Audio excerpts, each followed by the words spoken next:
This Music, conference will now be recorded. Coffee with Curtis. We're going to go ahead and kick off our announcements.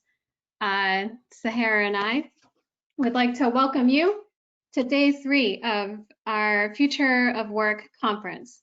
I almost said Future at Work. We'll get it together. So day 3, Future of Work conference. Like I said yesterday, unfortunately, wasn't able to join too much of that, but you did hear from Jennifer Currents on business acumen or HR, building HR business acumen, which for a lot of us, that's very important, especially if you're in a business partner role, understanding how the business works. And if you're looking to be more of a strategic partner, which is very critical, especially right now, you need to understand how the business works. So I hope you guys got some good nuggets of information there. Charles Newton talked about explainable AI with veteran hiring and retention, I believe. And in case you hadn't noticed, and I mentioned this earlier, especially in talent acquisition, AI is becoming more of a thing that people are exploring. And so other like software companies, any programs that you're currently using, they're more than likely exploring AI. So I wish I was here to be a part of that conversation. But again, with AI, and I just had my book here, with AI, please, it's new for us, right? And sometimes it can get a little confusing, but please, if you've got questions for him, I hope you've connected. And there's this book called Abundance, which is, I haven't completely finished it, but it is pretty good. Check it out. It talks about AI and how we're going to use it in all aspects of our lives, not just at work. And then HR in an agile organization. I hope you all like that presentation because that talked a little bit about Scrum, which we're hearing more of. And I believe Beth has a program that she is running next week. So if it's something that you're interested in learning more about, I hope you've been able to connect with her. Today, our lineup includes Mr. Curtis Lawyer, who's going to talk to us about moving from analysis to action, so actionable analytics. Again, a mouthful, but we're going to talk about that, or he's going to talk about that with us today at 11. Susan Mann, she's spoken with us before, and I really loved what she had to share with us a few years ago. So we asked if she could come back and share more fantastic bits of information for HR. And she's going to talk about how HR enables revenue and growth. So again, understanding the business and understanding what your role means as a strategic partner and how you can contribute to that. Because our role, we don't generate, right? We don't. But how can we contribute to that? And then John Howley is going to talk to us about design thinking for the competitive advantage. Just so you know, John does not have PowerPoint slides for this, but rather he is going to draw for us. So he's going to draw out as we go through his presentation. So I hope you're able to join us for that. I think it's going to be very interesting. All right, hey, good morning, Shelly. So how to go to, if you're just joining us for the first time today, or maybe you've forgotten how, for your name, please don't keep us guessing. Again, we wanna make sure that especially if you're joining us for the first time today, that we have your name. So what you're gonna do is go up to the little icon, the little people icon, you're gonna find your name, you're gonna edit your name. First and last, please.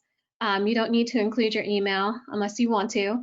Microphones will be muted for our presenters.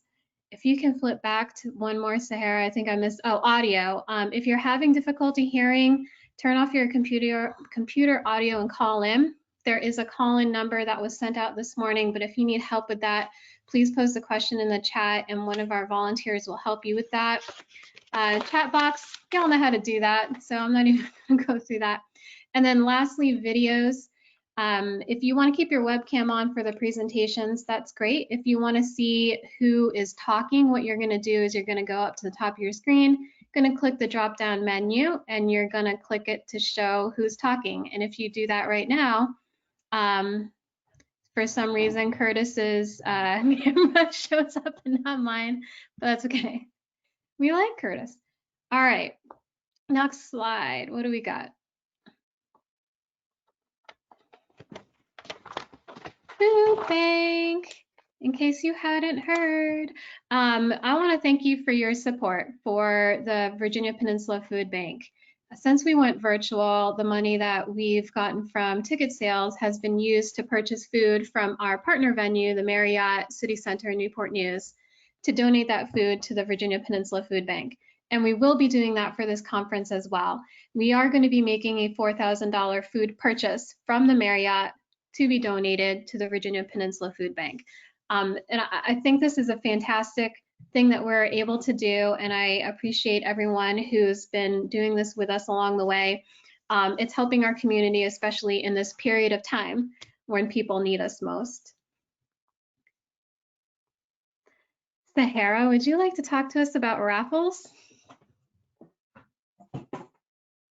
Yes, and if you see me looking back and forth, I have 3 computers in front of me right now. So we've got audio on one, organizer on another.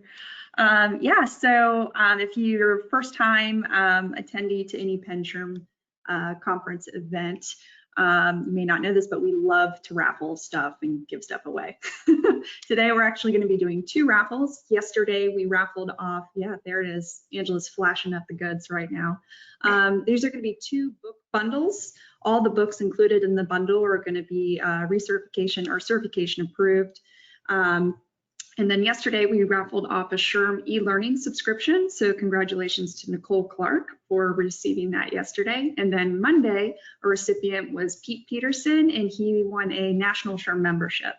So raffle's going to be done just after the break, right before our 3rd speaker for the day, our final speaker for the day. So stay tuned to hear the winners. I had to make that plural today.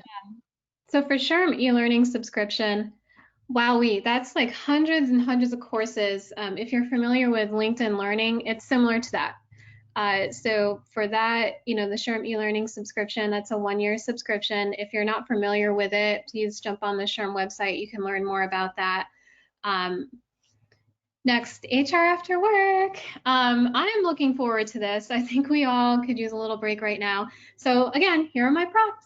HR after work is going to be Thursday at 4:30 to 6:30. You can just pop in and out. You don't have to stay the whole time unless you'd like to. But we are going to kick it off at 4:30. Just come in, unwind, kind of relax, talk about your day, talk about things going on, networking. I'm very much looking forward to this because this is where we can be a little bit more of ourselves. I think we do a decent job of being ourselves right now, but we can kind of like unwind a little bit more than we usually do. Yeah, let's do a Cosmo class. I like it. If it fits in here, I'm willing. All right, so I'm going to kick it over now to our first sponsor of the day, Health Equity. Oh. Nope, you're right. Okay, I'm right. Good. Whew. Hold on, just bear with me for 2 seconds. Nick, I'm going to pull up your slides, but if you just, oh, there we go. It never goes that quickly, so. Oh, there we go. Thank you very much. Well, good morning, Peninsula SHRM. Really appreciate the opportunity to speak with you just for a few minutes today. Don't worry, you don't have to listen to me for that long. You're going to be able to have more entertainment and more value coming from my friend Curtis Lawyer here in a little bit. I really enjoyed coffee with Curtis today, so appreciate that, brother. Always good to see you. Really excited to be back down with you all. Wish we were face to face. I've got family down on the peninsula. My parents and my younger brother and his family live down in the Yorktown area, and then I've got my my middle daughter's a rising junior over at William and Mary, so the peninsula area is kind of a second home to me. So really enjoy being able to be involved in this. One of the things that I wanted to talk to you just really quickly today is the impression that Health Equity has had over the years of being just best in class in HSA and FSA throughout our products. Through our recent acquisition of WageWorks, which actually occurred last August, we're really trying to like retool people's perception of us as one partner total solution. Because with that acquisition, we've actually become that total solution partner that that our employer groups can work with. We still offer best-in-class HSA. We've got over 5.3 million accounts in our HSA book of business with over 11.5 billion in assets. So we're still best in class there.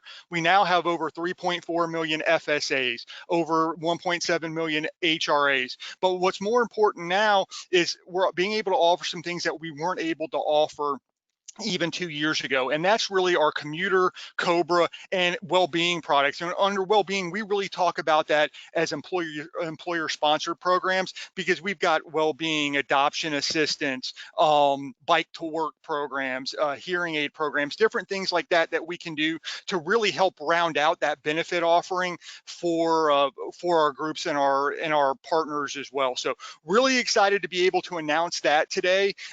Remember, especially down in the Peninsula area, we are still an integrated partner with Optima down in that area. So we still got the integration with HSA and HRA, and we have special pricing for our FSA with Optima groups, and I'm working towards an integration there as well. So just keep that in mind.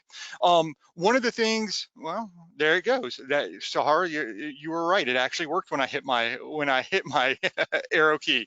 So one of the things that we always try and like just talk about, because of this acquisition, people are like, hey, how has your organization changed, and what has bringing some of the WageWorks institutional knowledge done to incorporate with your own institutional knowledge as a company with health equity? Well, what it does is it gives us that over 20 plus years of industry leadership among all product classes, not just the HSA, FSA, or HRA, but also through the commuter, COBRA, and employer-sponsored programs offering. It also means that we're now working with over 100,000 employer groups nationwide, which means that we're a benefit administrator for employers that employ 1 in every 7 working Americans. So that's a responsibility that we take very seriously. We find it very humbling, but it allows us also to really scale the magic when it comes to what we do from a customer service standpoint, which is still the 24/7, 365 leap year, so 366 days for our customer service, our member services team, and for our employer and our broker services team, which are Monday through Friday, 9 a.m. to 8 p.m. Eastern time, where we're able to do that. Even though we've moved over 90% of our workforce at home, our customer service hours have not been decreased at all, and our metrics are actually still going up based off of what we're able to do for our members, for our employers, for our broker partners, as well as our members in general. So like I said, just a quick 5-minute overview. Really have enjoyed the last couple days, spent a lot of time with you all on day one, not as much yesterday because of other meetings, but I'm really looking forward to hearing my friend Curtis here in a few minutes talk some more. So thank you all again, really appreciate being with you all, and talk to you soon. Thank you, Nick. Take that applause times, I really appreciate it. And we appreciate you supporting us. Thank you so much. All right, so now I'm going to kick it over for our first speaker is Curtis Lawyer. Let me see. I'm going to kick it to, am I kicking over to Shelley?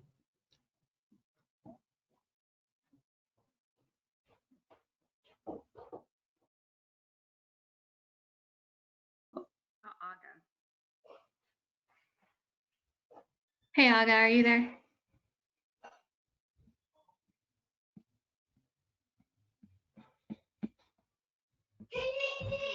Curtis, you're going to have to do your own bio. I have no problem. I trust you. Bio. You got this. It's so funny that I don't know if maybe it's been a year now, and I saw somebody post a best practice on giving presentations to not bio yourself when you stand up after somebody just introduced you, because they can read on the screen, my name is Curtis Lawyer. I'm Director of Sales at MedCost. You can also read that we're going to talk about moving from analysis to action today. I've been in the benefits industry working with health plans since early 1999. I've been working with HR folks that entire time.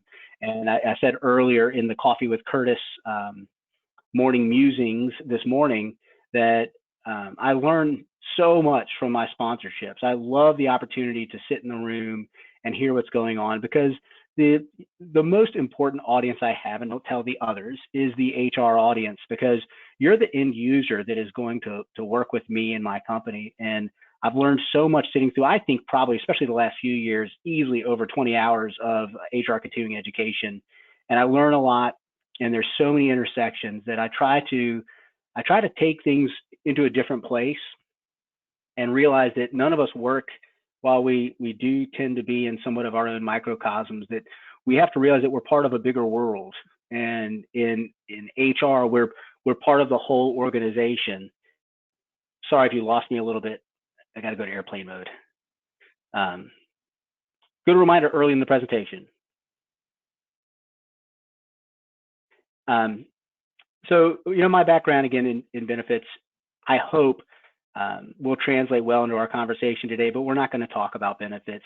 What I want to talk about today is something that we do a lot, and that is working with analytics. It's important. It's important in every aspect of your business, but just because when I'm typically talking about analytics, I'm talking specifically about health plans and population and health.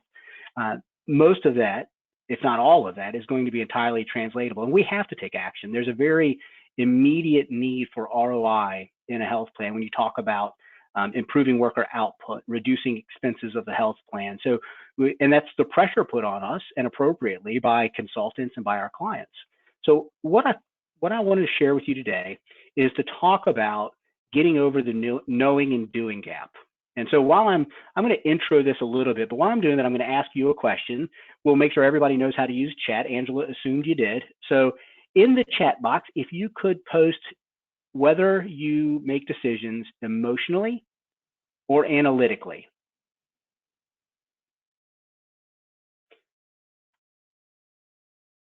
So this is an interesting thing. We've got the knowing and doing gap. And a good example would be, so I have an identical twin brother, and he has a training center, a strength and conditioning center here in Richmond. He's had it in business, I think, 16 years now. He is somewhat of a subject matter expert. I think he's the smartest person I know, but I'm biased. Having a relationship like that with a person who is an expert, while I'm not an expert in fitness, I know very clearly what I could do to be a little better, but I don't do it.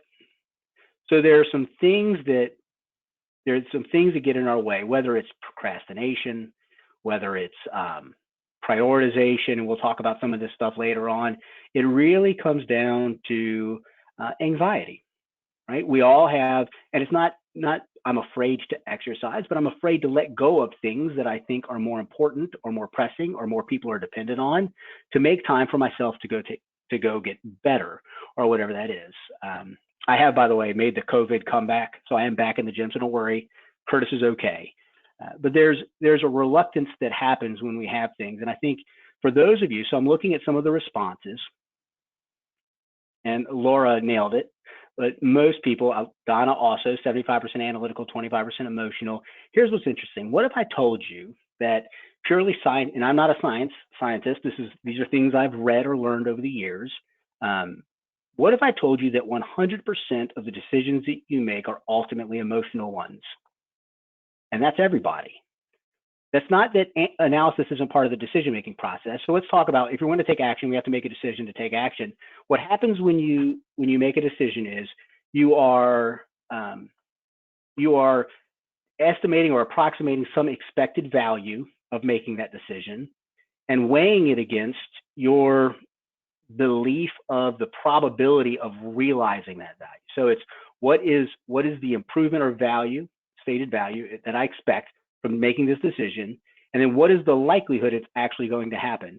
And what happens is that you use analysis, and for most people, they have different levels of comfort, right? Some people are more assertive and ambitious than others, but you use the analysis to get yourself to a point where you're comfortable, and it makes total sense, right? I'm more likely to achieve something that others have achieved in similar situations with similar decisions, right? So that's how we get over that knowing and doing it. So what I want to do today, we're going to talk mostly about data, and I'm using some very simple things because I have 26 minutes left in which to do it, and I can't give you directions from my parlor here to my kitchen in 26 minutes, but I use slides to move me along. So let's talk about, well, Sahara, oh, there it is, just a little delay. Sorry to be that guy. So there are some good reasons not to act on data. You don't act on data if you have soft objectives. You don't know what direction to go, if you don't have enough of it, if it's too incomplete, or if you have too much to digest and manage, right? So does anybody post in chat if you remember map books, right? And I will know exactly at least how old you are. So I worked as a courier over 20 years ago for a little bit, and we used map books. We did not have, awesome, Lauren. Pete, welcome, Pete. The map books, ADC, the map people, was my favorite, my map of choice. And the way it worked, for those who don't remember, is on the front, on the cover page, they had a picture of, in this example, the metropolitan Richmond area. And on that map, it was broken into these little rectangles across the board, all the way across. There's probably, I don't know, 40 or 50 of them. And each of those rectangles had a page number on it, 1 through whatever. And then when you open up the book, you'd go to that page and it'd be a full thing, and it's like this big, right? A full image of there. Now, if I knew where I was already, and I had this awesome map without a destination, then I essentially have a picture of roads and stuff. And it's neat and nice and maybe interesting to see where things are, but there's no real use for it if I don't know where I'm trying to go.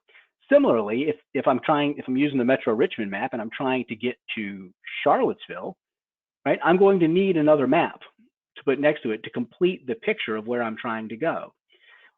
Also, if I'm using, how about the fold out maps, y'all? Remember the fold outs? Terrible, not nearly as good as the book maps. So if you unfold this big map, right, you end up with, yeah, that's right, the AAA, Shelley. So if you have this big map, first off, they never fold back. That was a thing at the time, which we don't make that joke anymore because no more maps. The challenge you run into is you have too big of a view and you can't get to the small data and know the turns to make once you get to your larger destination.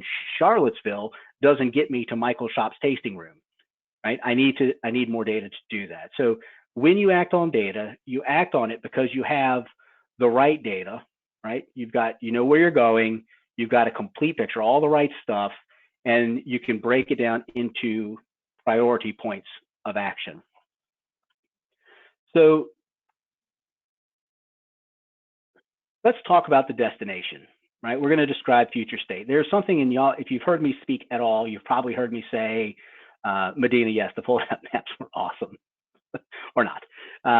You probably heard me say that wellness doesn't work, right? I don't believe this, but I've heard, less now, I think. There is a trend where people are starting to understand that the well-being of a human being affects their work. But I have, over the past 20 plus years, heard wellness doesn't work time and time again. And I have always the same response now, where I just ask them, what did you expect it to do? And I get one of two responses. I get, one is a deer in headlights. And I think when I ask somebody, what did you expect it to do? And they look blankly, I think they're going to, in this case, talking about results from a well-being program, I believe that it's eventually, if I gave them long enough to suffer through their reluctance of answering, that they would get to the same place where everybody else gets, and they would just say, to save me money in my health insurance plan for my employees. And there are a lot of reasons we don't have time to get into to why it doesn't necessarily or clearly do that. But the point is that wellness doesn't work means that you don't know what you intended for it to do. You know, somebody, I think it may have been Jared early, mentioned that asking questions that are naturally going to be measurable in their responses, and that's how you do this, right? And you can use any methodology you want to use in coming up with your future state. There are so many methods and processes for strategic planning. I mentioned earlier, Measure What Matters by John Doerr is a great book that talks about something called OKRs. It's from Andy Grove's time, I believe, at Intuit in the 80s. And it comes down to essentially objectives and key results. Very simply, I have this objective and I'm going to know I'm achieving that objective when I know I've met that objective when I'm achieving these key results. It's a simple thing. And whether or not, and I've laid this out on the slide deliberately, whether it's a mission, vision, purpose, objectives or priorities broken down to results, and then the projects, tasks, or initiatives to get there, just have a future state. And what I'm going to share with you are some warning labels, right? You'll all have your own ingredients and recipes to achieve this, but there are some common things to look out for. First is fight the urge to see mirages or to let subjectivity distort what you see in your data. So I've struggled a little bit with whether or not you describe future state or assess your data first, because it can lead the witness a little bit. So you want to make sure that you are taking a pure look at pure data for analysis. So that's something to look out for here. A best practice also is use the same methodology across your entire organization. We were talking earlier about employee engagement and analytics. This is a great opportunity to create a common language, whether you're in a call center or an operational unit or sales or account management or HR or a subset HR talent acquisition. If you have one methodology, then you know you can meet in a place to talk about improvement and use the same language. So whether it's OKRs or something you picked up through Six Sigma, through a Six Sigma certification, or if you're a technology organization and you're using Agile and you're definitely going to use it in technology, then adopt that across your organization. So you all understand the language and you're using it, because there needs to be a commonality. There needs to be a universal language to communicate growth. Oops, I hit the wrong arrow. So once you know where you're going to go, we have to draw the map, and this is to build a complete mosaic. And I use the word mosaic because what a mosaic is an image made up of a bunch of other things that come together and create an image that is different than what they were independently. And that's what we're going to do with data. You want to go beyond HR. This is not about human resources specifically or, again, exclusively. This is about the whole organization. And if you have a challenge on, so we've got all these different systems, Curtis, right? There's no shortage of data, by the way. There are a lot of things that create that anxiety and reluctance. It's not impossible, but in most cases, there is a technology, whether you've engaged in it or licensed it or not, there is a technology that can track just about everything nowadays. And so the problem is, how do we tie this thing all together? So I have another question for y'all to post into chat. What would you say are one or two common variables in every technology at work? And I know two. There are a lot, but there are two that I have yet to hear an exception for. So anybody know what would tie my HR data in with my call center data, with my distribution, logistics, sales? What do all of those departments have in common? One of these should be very easy for an HR audience.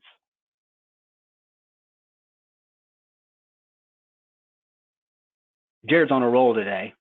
Exactly right. The place where you can tie all these things together is the employee. The other variable that is common for everybody is time. So if you have employees and you have time, which you do, by the way, if you're wondering, that wasn't a trick question, then you can build a data mosaic. And by the way, I don't know if it's data or data. I say both interchangeably for some reason. I don't have a particular favorite. You can say it however you want.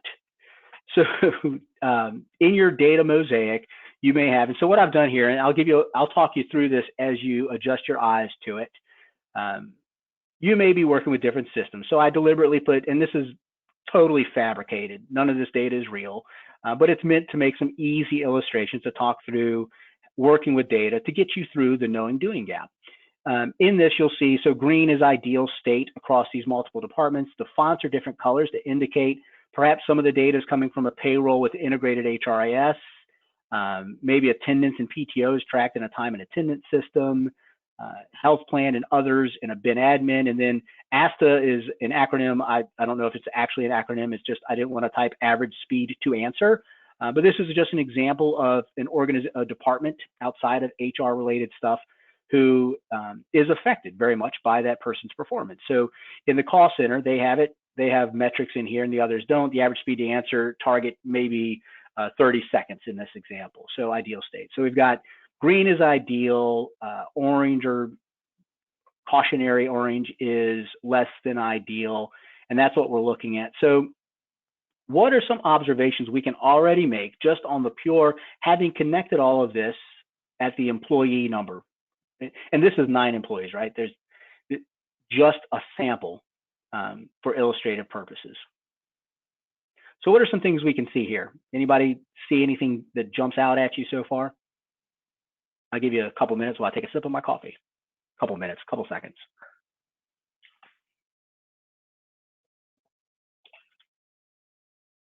Well, some early observations you may notice is we don't have the same amount of data for some people, right? We've got what we're looking at. So this is 3 years of data, let's talk about data. One of the biggest challenges people have in analysis is by the time we're done analyzing, this is something people say, the data is not current or relevant or impactful anymore.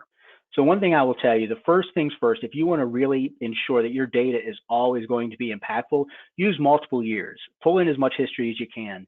3 years is kind of a minimum in my mind, and I'll tell you how I come up with that. We're really good at dashboards to see what the current year looks like, and that's important, right? What are we doing right now? What's our speed? Hopefully we have some context or points, target points, set points in the data, but we're looking at current state and saying, where are we right now? Maybe we're doing year over year for performance purposes.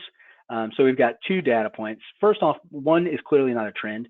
2, also not a trend, y'all. It's the 2 points is the minimum requirement to be aligned at all.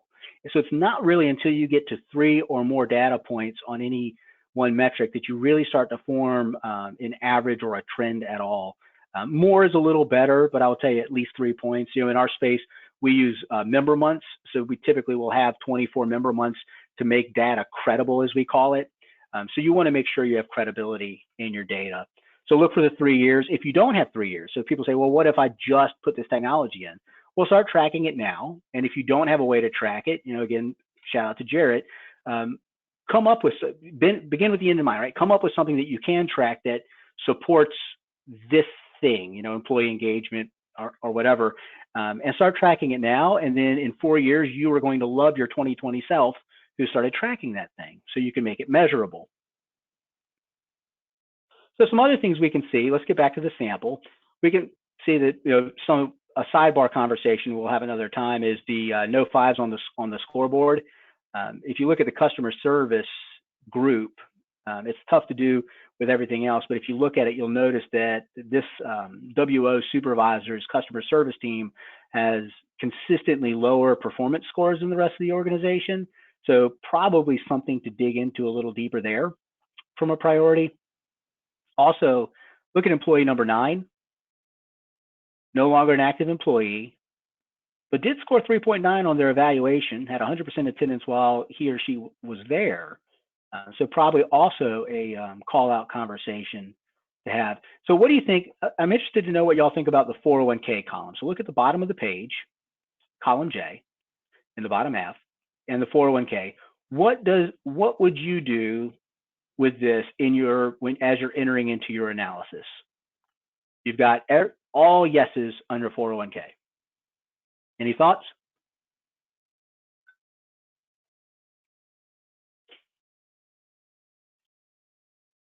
Delete it.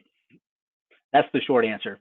If everybody has the same answer under something, then we're not looking for just scoring. We're looking right now to say where are the interdependencies. So we're going to make this thing a little more manageable. We spoke this morning during Coffee with Curtis about factor analysis. Factor analysis, in actuality, is way too complex for me, but simply put, so I can use it, it is taking a bunch of measurable data, which is too much to work with, and making it manageable by factoring it into typically unobservable things. It may be things that are also observable and you're looking to increase credibility of that data. But in this case, I used the example we talked about employee engagement this morning. Employee engagement isn't something you can just say, what's one factor? In fact, several folks in the chat this morning shared that they use Gallup methodology, which has 12 questions in a survey.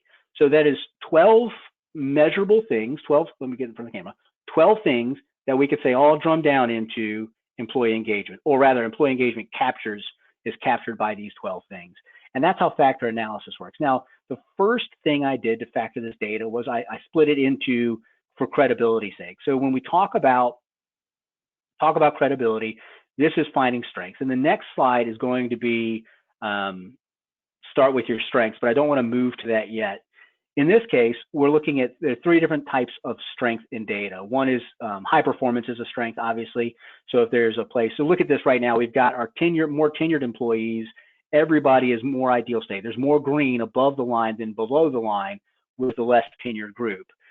Credibility is also a strength. So above the line is inherently more credible data. So that's stronger data that tells a better story. And again, when we're talking about forecasting, that means if you have a history and it takes me 90 days to analyze this data, well, that 90 days isn't going to discredit a 3-year trend, right? So my data will be relevant and impactful, even if it takes me 3 months to get through the project, which it shouldn't, especially with technology, what it is nowadays. But we may not all have access to AI, so you may have to do some of this at least somewhat manually. And the other one, and this is the most important thing, I'll tell you, is if you want to get the most, this isn't just about taking action, but taking the best action, look for the corollaries. Look for things up and down and across your data that tell you where things are interdependent, where there's variance let me strike that, where there's covariance, tight covariance that moves together, right? Really, the variance matters, so you know how far apart it is, and that's for future planning. But if you have a tight variance or not, if there's a tight covariance, which means covariance means how commonly they move together. If you have commonality in things, then you're starting to dial in on a place where you have a real strong data point and opportunity. And the next thing to talk about is, so what I've done here is I took out the shorter frame people, but I wanted to talk about them for a little bit. I want to dial in on just the most credible data that we've had. We have at least employees who are at least in their 3rd year out of these 9 that we were looking at. When you start to draw those corollaries, it can do an interesting thing. You can either draw them. So in this example, we see some things, but we need to look at data a couple of different ways. So when we're looking at the different types of strong data, it can also, what you end up doing is you also have like strong strengths. So these 2 high performing things are related together. These 2 high performing things may not be that related or may not move together. So that's kind of a weak strength, if you will. So you end up with like strong strengths, strong weaknesses, weak strengths, weak weaknesses, things like that. Things that are unrelated would be a weak weakness or a weak strength. So when you look at this and you're looking for corollaries or some sort of trend, look at the, let me go back one really quickly. This is a good one. Look at the call center speed to answer in the bottom grouping.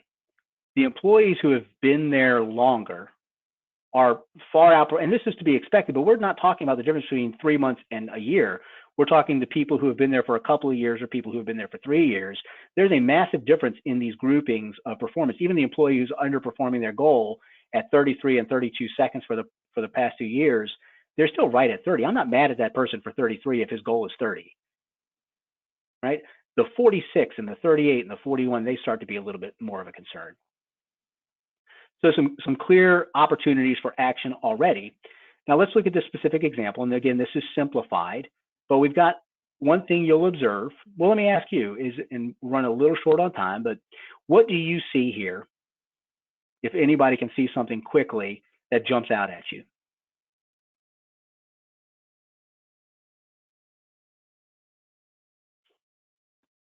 What about employee number 7?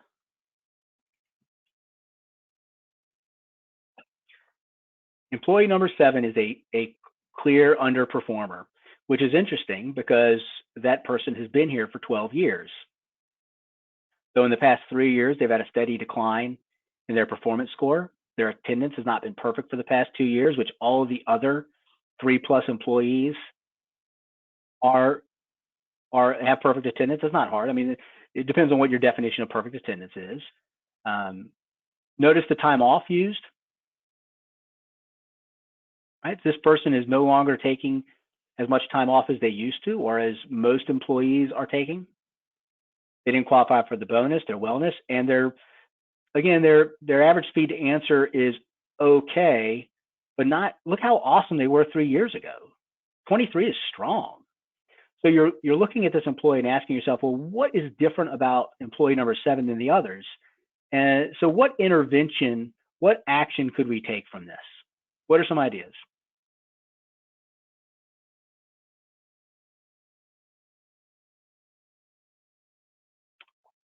I agree. Engaging them and having a conversation is great. So specifically, Angela or others, in what way, when you say what's wrong, what do you see as wrong? What specific area would you be asking about? Performance on their evaluation, performance on their speed to answer, The bonus, well paid, the time off, what would you be asking about? Jerry, I think you're right. Absolutely. So when we're talking about work-life balance or burnout, everybody's dialed in correctly. This is an easy way to look and say, all right, something is going on when an employee is unable to have perfect attendance uniquely, right? The rest of the data set says that others are doing that. They're not, but they're also not taking any time off.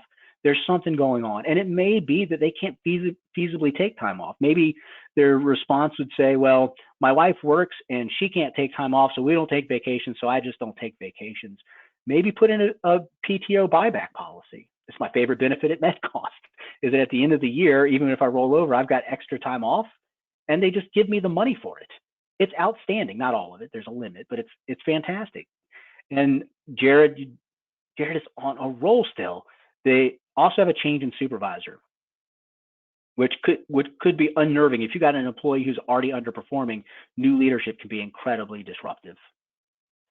Whatever action you take, right, you can, when you use data and analysis correctly, you can get to a place where you're prioritizing your strengths. It's not about only looking at the strengths, because if you find the places where there are strong corollaries and there's strong performance, then you have to tend to your weaknesses also in their proper or in their proportionate effort, because taking care of your weaknesses is how you make your strengths sustainable. And if anybody remembers transitive law, pose your questions for Curtis. Thanks, Angela, for that shout out. Transitive law is important because it's incontestable. And I shared my favorite application of this earlier for those who weren't in the morning musings coffee with Curtis, that if the achievement of your organization's purpose is dependent on people, and people are dependent on the satisfaction of their needs and their well-being, then the achievement of your organization's purpose is dependent on people satisfying their needs. It's, again, working in the population health in the world where we improve health to contain costs. It's a very important thing, but you can do this throughout all of your data. And look, this is not, if y'all haven't noticed, I used Excel, one, because I don't have advanced HR technology. I'm in the health plan space. And I felt like I wanted to use stuff other than Pop Health to talk about this that was more relevant for you.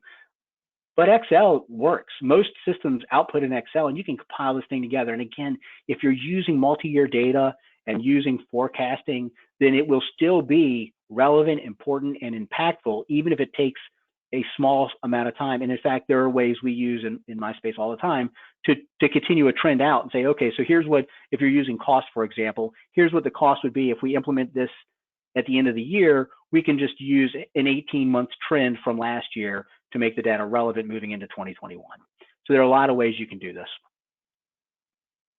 And so for sake of time, post your questions. And while you're posting your questions, I'm going to share with you some great advice from people smarter than me that I think you can apply in working with data. And the most important one is our friend John Adams, who shared this quote in his closing arguments defending British soldiers who fired on colonists in a colonial court. And he said, "Facts are stubborn things.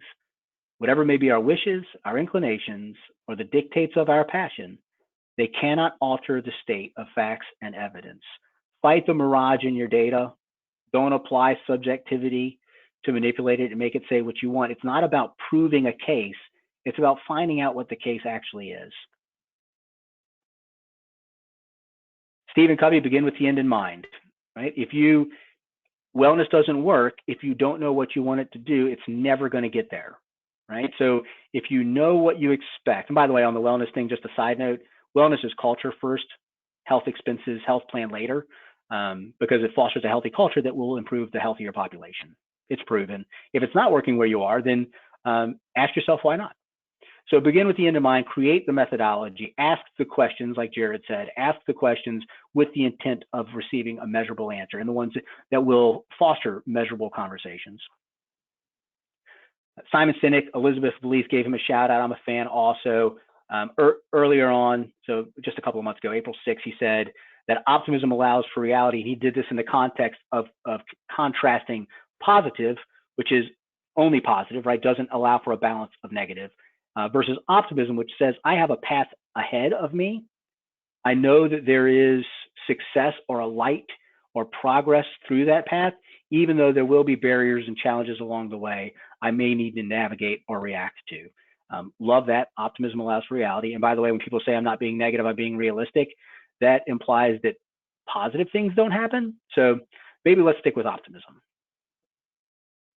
And aim small, miss small. When you're working with your data, I have a couple others, but I'll stop here because we're at 11:30. Aim small, miss small is one of my favorite quotes. It's a disturbing scene where Mel Gibson's character is telling his son to aim for the smaller target, so if you miss, you still hit the bigger target.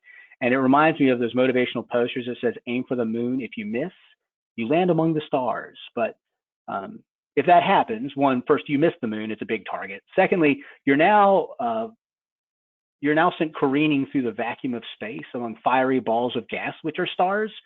So probably better to aim for a very specific point in the center of the moon.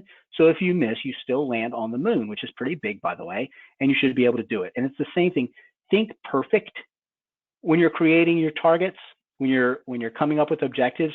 Think perfect case and allow yourself some tolerance to miss a little bit, because that'll happen, and you'll be in a constant state of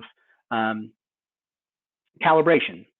But if you have data and you're using it correctly, then you have the opportunity to have a closed loop and receive that feedback and make the adjustments as you go. Now, my last one, my twin brother says to me all the time, win by your strengths, because we often get focused about our weaknesses, challenges, barriers, but you have to know where you're winning. Tending to weaknesses is part of it. It is a priority. It's not the priority. And tending to your weaknesses enables your strengths to keep winning sustainably.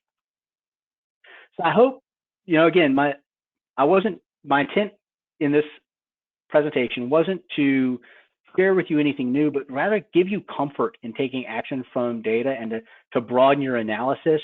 This is a massive opportunity. There are so many reasons we talked about earlier about making decisions and how analytics supports decisions, but the best opportunity, I think, is when you build that complete data mosaic, and you make it a cross-departmental thing, and you are grabbing data from all of the different systems and bringing it together, creating a committee where you're having open conversations with employees to include them in this analysis, then you have now given people a community in the data, a community in this process improvement, and created an opportunity where these well-intentioned leaders that you have, your frontline managers, directors, whatever you call them, are doing their great work, listening to leadership, and listening to their frontline employees and connecting. That's where a silo forms. It's an unintended consequence of good work. But when you create this thing that stretches across the departments, and they're starting to reach out to the other leaders beside them and have conversations about their interdependencies, their mutual impacts, and then they start to look at the data, come up with a plan together, and start to see successes and to share in those successes. Now you've woven them together to create a stronger fabric. You've turned those silos into pillars that lift up the achievement of the organizational purpose. And that is the coolest reason to move from analysis to action. All right. Thank you, Curtis. That's a lot of information. And as Curtis mentioned, it's a lot of info in a short amount of time, right? Yeah, 30 minutes, not a lot. No, 30 minutes is not a lot. So one thing that, what was something that was mentioned in our Coffee with Curtis is buy-in, right? So we're using data to help justify some of the things that we want to put into action, right? Like, all right, we're seeing this data, we want to put A, B, C into action. So can you share with us how you can create or get buy-in? Like, what have you done to create buy-in and to put some of your actions and recommendations into place using data? I think the buy-in really comes from the stakeholders conversation. Employees are our customers, and we talk about one of the things in our recent we established a strategic map in my company, and we've come up with one of our priorities is to deliver I forget exactly how we said it, but to deliver an exceptional experience to those we serve, and that is an external and internal statement. If you are humble and realize that you serve everybody up, down, and across your organization, and you look to do that, I think that's the first step. The next is to use that to create an open and safe environment. And what part of that is part of being safe in a conversation in a community is having rules around how you communicate, because emotions can usually mess things up. But the buy-in is an important part, and cross-departmentalization, when you make it safe and you ask one of your colleagues, I was shocked, not to air laundry, but in full openness, I reached out to my colleague in our IT department and I said, look, here's something I'm thinking about from a pricing perspective. And I just want to make sure I'm not going to break you when I do it, right? There's a reason this estimation is happening. Am I going to break your department because of its correlations or intersections with my department? And he was blown away that I reached out to him to have that conversation. But it just makes sense that we all work, towards this. If we don't intersect anywhere, we intersect at the achievement of our goals. And if we're all working towards a common goal, then we need to talk along the way, so it's not a major disruption. So the buy-in and the action, I really think, is just knowing how to have the right conversations. All right, very good. Thank you, Curtis, so much for your time today. If you've got some questions for Curtis, and if you're like me, you're gonna have some questions afterward. His email address was thrown up in the chat. You can also connect with him on LinkedIn, and then you can also chat with him here in the chat box for as much longer as you're gonna stay on and be with us today. So thank you, Curtis, for your time. That applause is massive. So we're going to go ahead and we're going to kick it over to our next sponsor for today, CHC Wellbeing. So do we have Carrie? Can you hear us okay, Carrie? Are you on?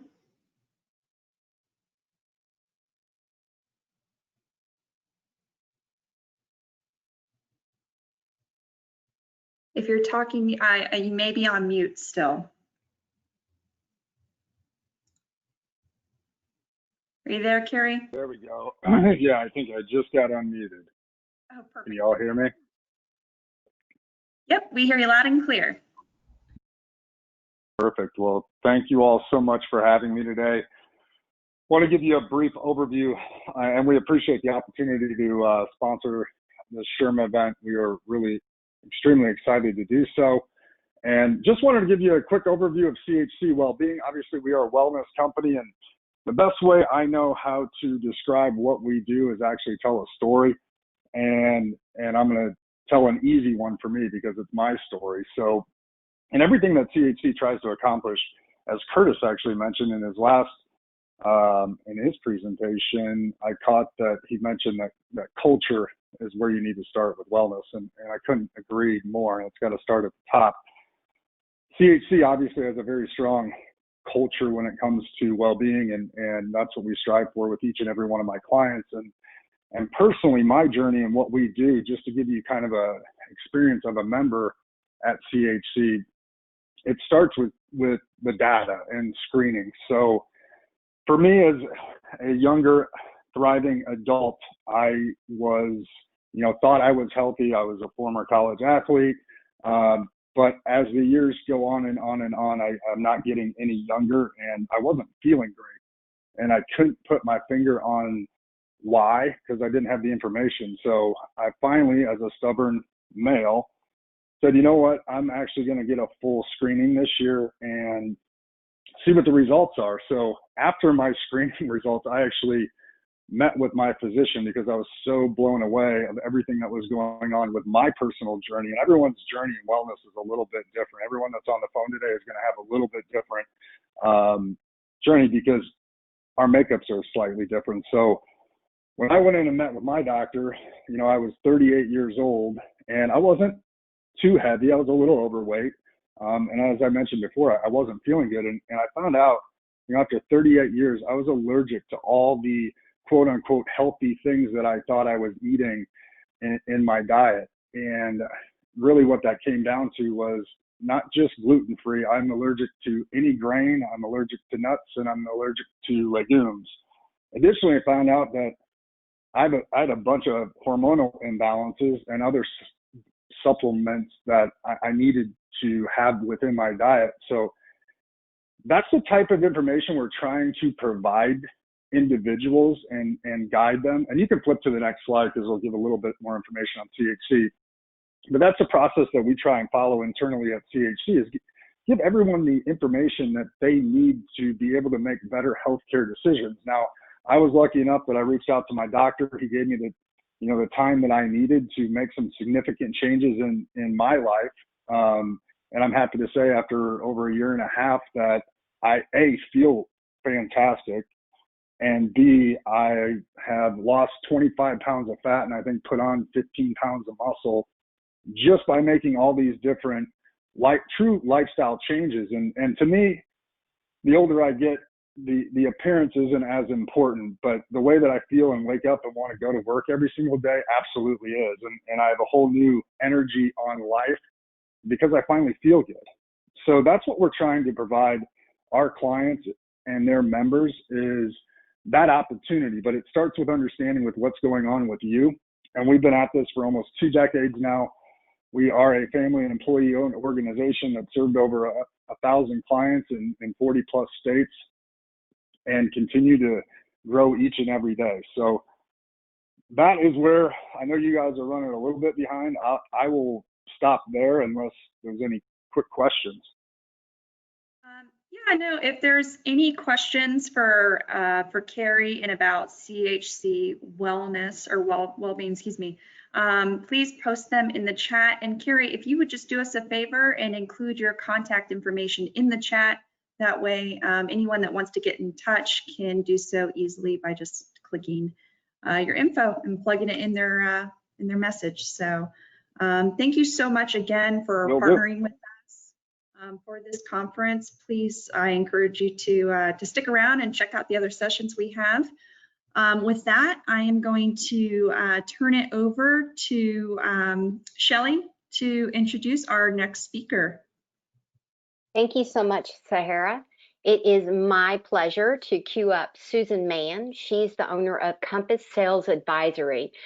Susan spoke with us a couple years ago and talked to us about the CEO perspective, and it was a great twist to be able to have her perspective from an HR side and what it is that the executives are looking for.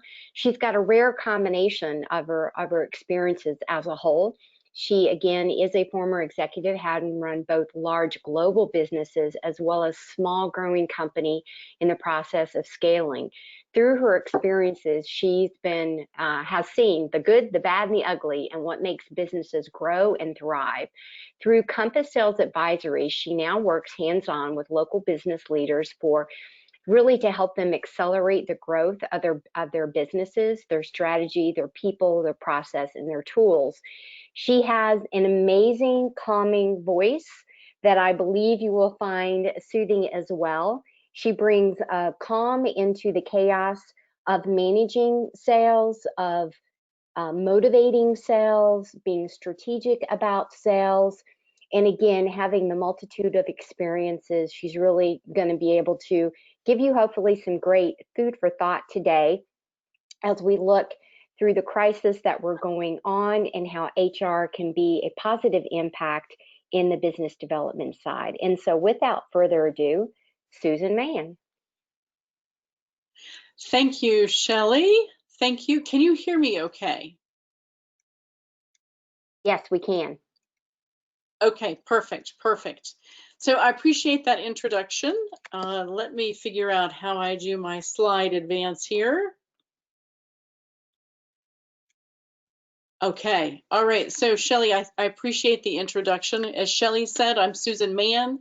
My business is Compass Sales Advisory, and while I've had an opportunity to wear a lot of different executive leadership hats, I really focus now in my practice on working with companies on the growth engine of their business. It's what I'm passionate about, the strategy, the people development, the sales side of an organization. So we're going to spend some time on what might seem like an unlikely connection. And that is this intersection between sales and HR. So I'm going to talk about sales, but think about that within your organization, whether or not you have a sales team per se and have sales people, every business is selling. Nonprofits are selling to their community. Service providers, engineering firms, architecture firms, accounting firms are all selling to their clients. So even if you don't think of sales as a specific sales role, and I'd ask for some feedback from you in just a couple of words, if you just throw some thoughts in the chat about what you think of as the relationship between sales and HR, whether it's in your own organization or just what comes to mind when you think about the relationship between those two. How would you describe that?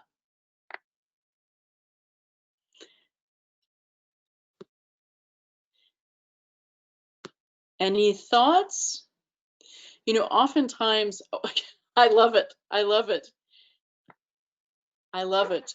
So you're seeing, we hear comments about oil and water, maybe more alignment. They don't really understand each other. They actually just avoid each other. Because this is really, it seems like in some cases, talking about apples and automotive engines. I mean, there's a lot of comments here about the oil and water, about these two really don't have anything to do with each other, or they avoid each other. In some cases, there is a very collaborative relationship.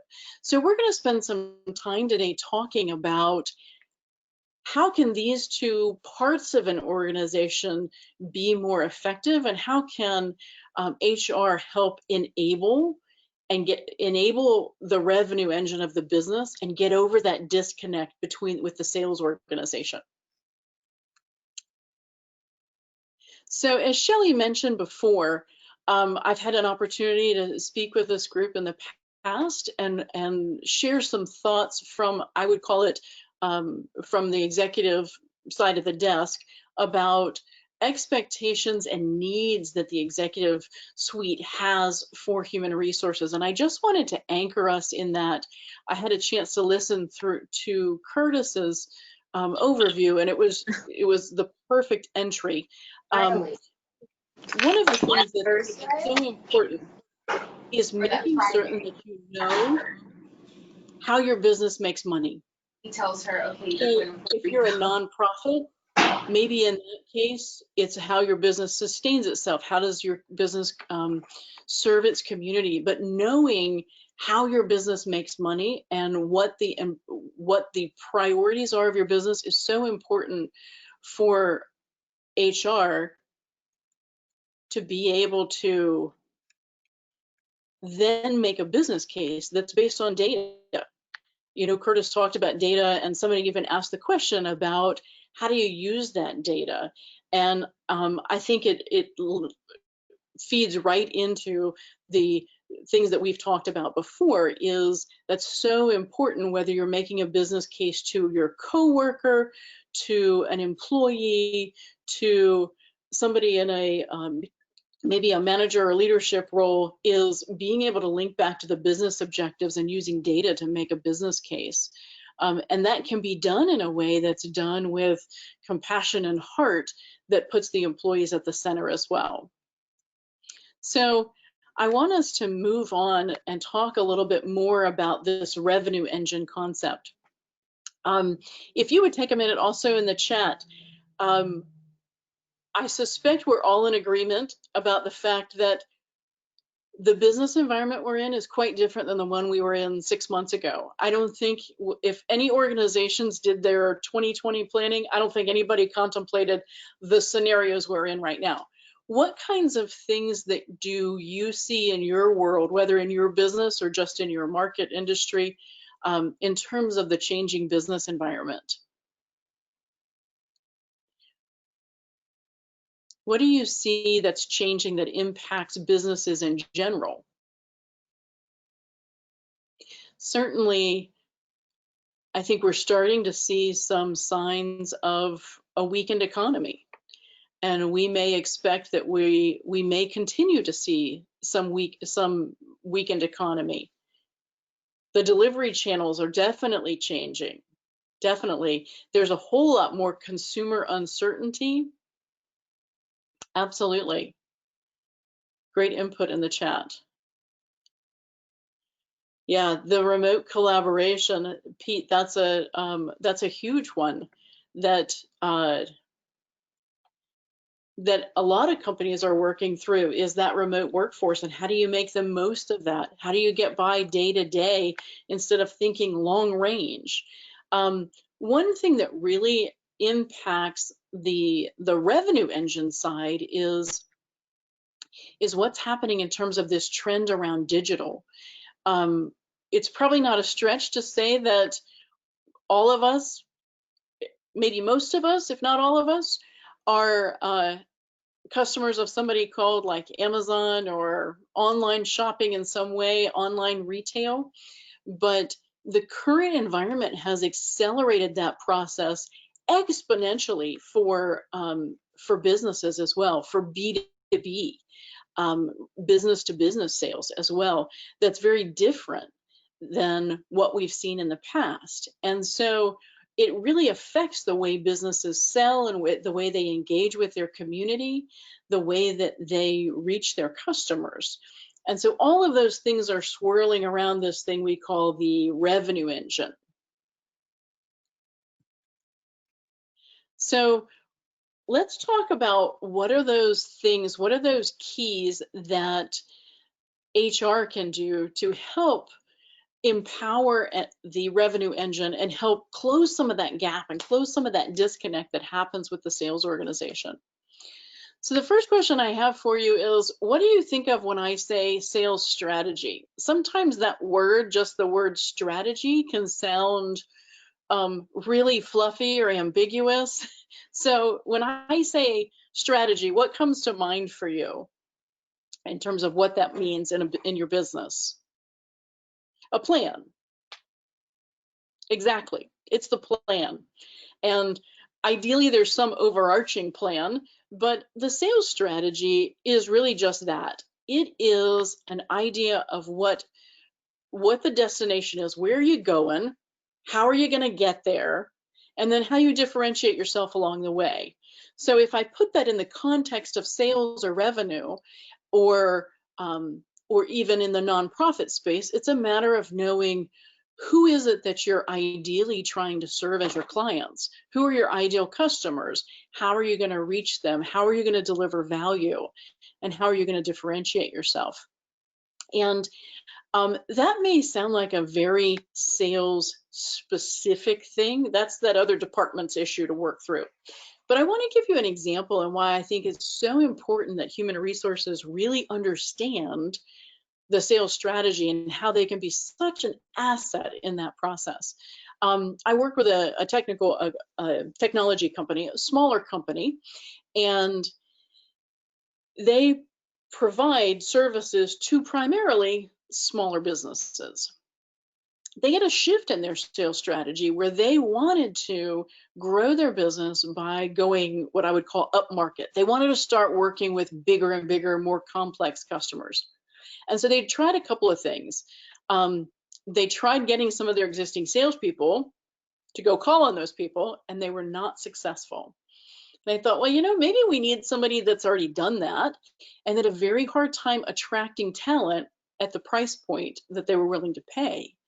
So they were really in a conundrum. And the sales leader worked with the HR director to try to crack this nut. And the HR director was actually able to bring some incredible perspective about how other organizations do that and about some of in working together, figuring out where some of the skill gaps were, because selling to a complex, big, multi-layered organization is very different than selling to a small business.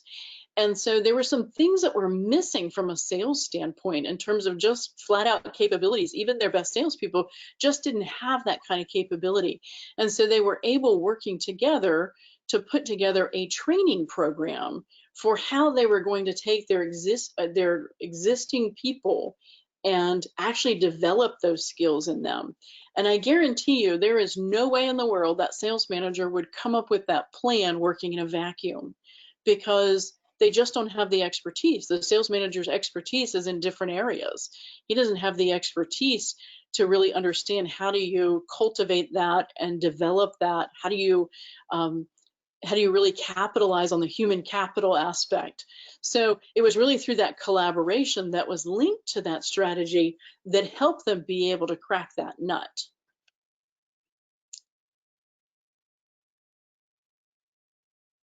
So the second piece I'd like to talk about is being a champion of strong sales leadership. Oftentimes I see businesses put someone into sales leadership.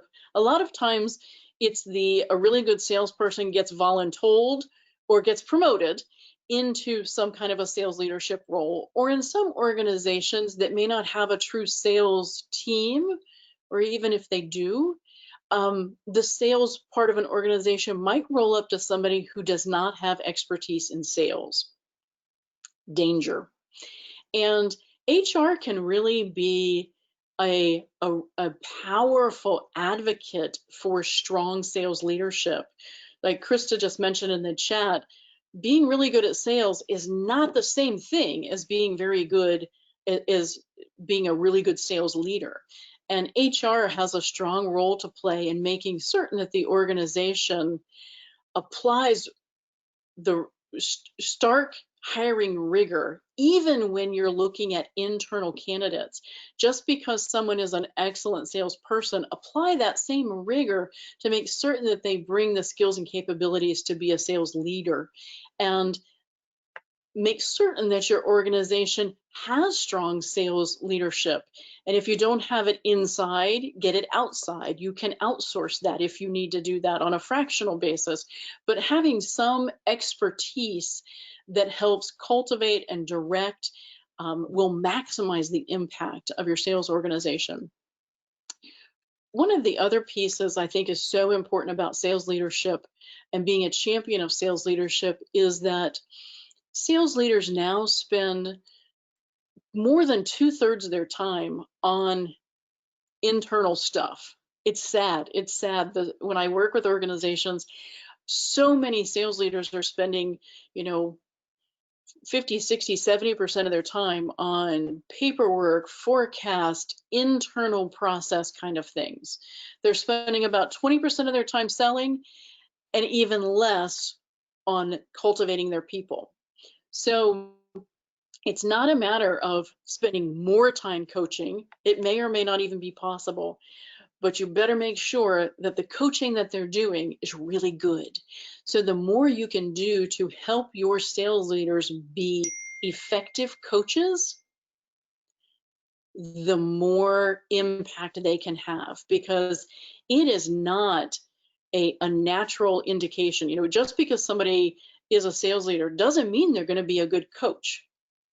But right now, more than ever, you need your sales leaders able to cultivate talent in the next layer of the organization and to really build their people. And that is another way that HR can help juice that revenue engine, is by supporting that effort. And maybe it's an area that needs training.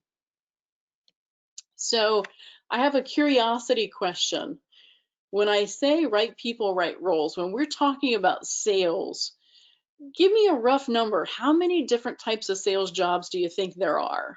Is there one, like we just need salespeople? Or do you think of that as being multiple different kinds of roles? How do you think about that? Any ideas?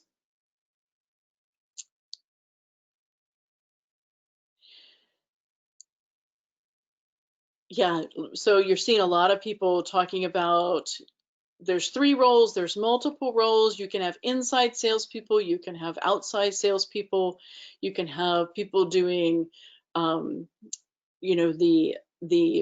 qualification of the leads, and some people closing. But that's an important piece, is that the I've actually lost track. You know, some people that study that kind of thing would tell you that there are like more than a dozen different types of sales roles. But that's an important thing to recognize, is that there are different types of sales roles, and no one organization may have all of those different types, but there are different types of sales roles, and it requires different skills and different deliverables in those roles. And an area where HR can be incredibly valuable is helping the sales organization intercept the trends that are happening right now. We talked before about this whole acceleration of digital, about how that might affect the whole buying and selling relationship, or how that might impact the role of sales, or what that might mean for marketing, or the way an organization, a customer might interface with your organization. All of those things have implications on the structure of the way your sale and the skills that are needed in your sales organization. And a sales manager is likely not able to craft that picture on their own. A sales manager has many skills and capabilities, but organizational design and thinking through how to make sure you, number one, how you consider maybe evolving your organization, and then how do you get the right people in those right seats, is something that they will need help with. And the faster organizations adapt to that change that's happening now, the more impact they'll be able to have. I'm working with a client right now. They're a big company that has probably, we'll just call them 50 salespeople. All of their salespeople, you know, they have different types. They have territory managers and account executives and all kinds of different roles, but they're all external roles that literally get on an airplane and fly to see a customer. Every single one of them. And every single one of them is working from home now. And what they're starting to realize just now is, oh my goodness, long after this issue of travel restrictions and things like that are lifted, I'm not sure how many of our customers are going to need us to do this or want us to come see them. You know, how's that going to change our view of how we sell to our customers?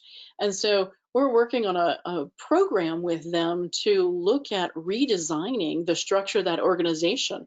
You know, what are the types of roles and what part of the sales process can and should be done by inside sales type of roles?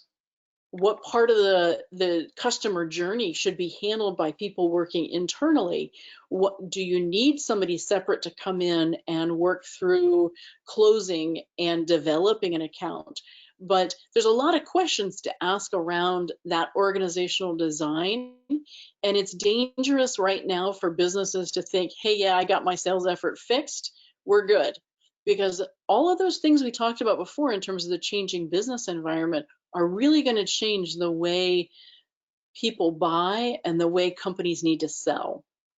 And HR is in a really critical role to be able to help navigate that and help determine how and where to align people based on what those needs are. So we talked about the sales strategy. We talked about being a champion for the sales manager and the right people in the right role. And that feeds into this next part about strategic talent acquisition. I have seen many times where the salespeople or the sales organization looks to HR to be tactical and responsive when we have a hiring need. I just need you to go hire a salesperson. But the goal and the real opportunity to add value is being able to transition that from being tactical and responsive to being strategic. And that's really predicated on the things we talked about before, really understanding what the business strategy is, understanding the types of roles, the types of structure that you need to have in place to be successful, and then looking forward to what kind of skills and capabilities do we need in those roles. What is success going to look like in those roles? I see many times organizations and business leaders who aren't able to adequately describe what success looks like in a role. And so when they hire someone, it's really shooting in the dark, and they're not taking full advantage of the capability and insight that they could be mining from their human resource partner to help them better clarify, better hone in on what that looks like. Angela, I like that. I love your comment. Being a strategic partner to your hiring manager is so important, and it's difficult sometimes to make that if your hiring partner approaches that hiring effort as though they're expecting you to be tactical and responsive. Then the burden is on you as the HR partner to help shift the conversation. And that can be challenging, but it's important. It's important. And that's where an HR can be a huge asset to the hiring manager in helping them. Maybe it means they need to slow down to speed up. Maybe they need to be challenged to actually think through some of the things we talked about. So let's make certain I understand what your sales strategy is, or how you're adapting your sales strategy based on the current environment, or really understanding what the deliverables are of the role before we just start flagging a job description out onto LinkedIn or however you might work through that. So take the ownership to make that interaction with your hiring manager a strategic one and not necessarily a tactical one. I don't want to say it shouldn't be a responsive one, because certainly we all want to be responsive to our stakeholders internally, but it's really shifting from being, tactical and reactive to really engaging more in how to solve the business objective. So the last piece I wanted to talk about is the importance of moving the middle. So I mentioned to you that the sales managers are spending the vast majority of their time, more than 2/3 of their time, on internal stuff. I mean, I talk to sales managers a lot, and their focus is on all of that. It's surprising the amount of time and effort they're spending on paperwork and forecasts and projections and presentations, and not the things that are impacting the customer journey. Can be very internally focused. So if they have, let's call it 15% of their time to focus on building their team, that time is likely spent on the high end and the low end. It's unfortunate, but I think that oftentimes the high performers and then the low performers get the most attention. And this place called the dependable middle, where let's face it, that's where the bulk of our people are. The dependable middle. They may not be lighting the world on fire, but they're getting their job done. And if you can take that dependable middle and just move them a few clicks, you can have big impact on the revenue. And the sales manager is likely not spending their time on the dependable middle. They are dealing with the person that isn't cutting it, and how am I going to document this, and how am I going to put the PIP in place, or they're catering to the high performer and helping them. And so the middle of the pack is not getting the attention. And in the current environment, I will tell you, selling into a weakened economy is very different than selling into a robust economy. So the skills and capabilities and the approach that is needed to be successful is different. Salespeople are going to start to encounter things that they haven't encountered before. oftentimes they're not going to be competing against a competitor like their standard competitor. They will likely be competing against indecision. They will also see objections they haven't seen before. They will also see more financial scrutiny. So there are going to be challenges in terms of, how do I demonstrate value? How do I overcome these kinds of objectives?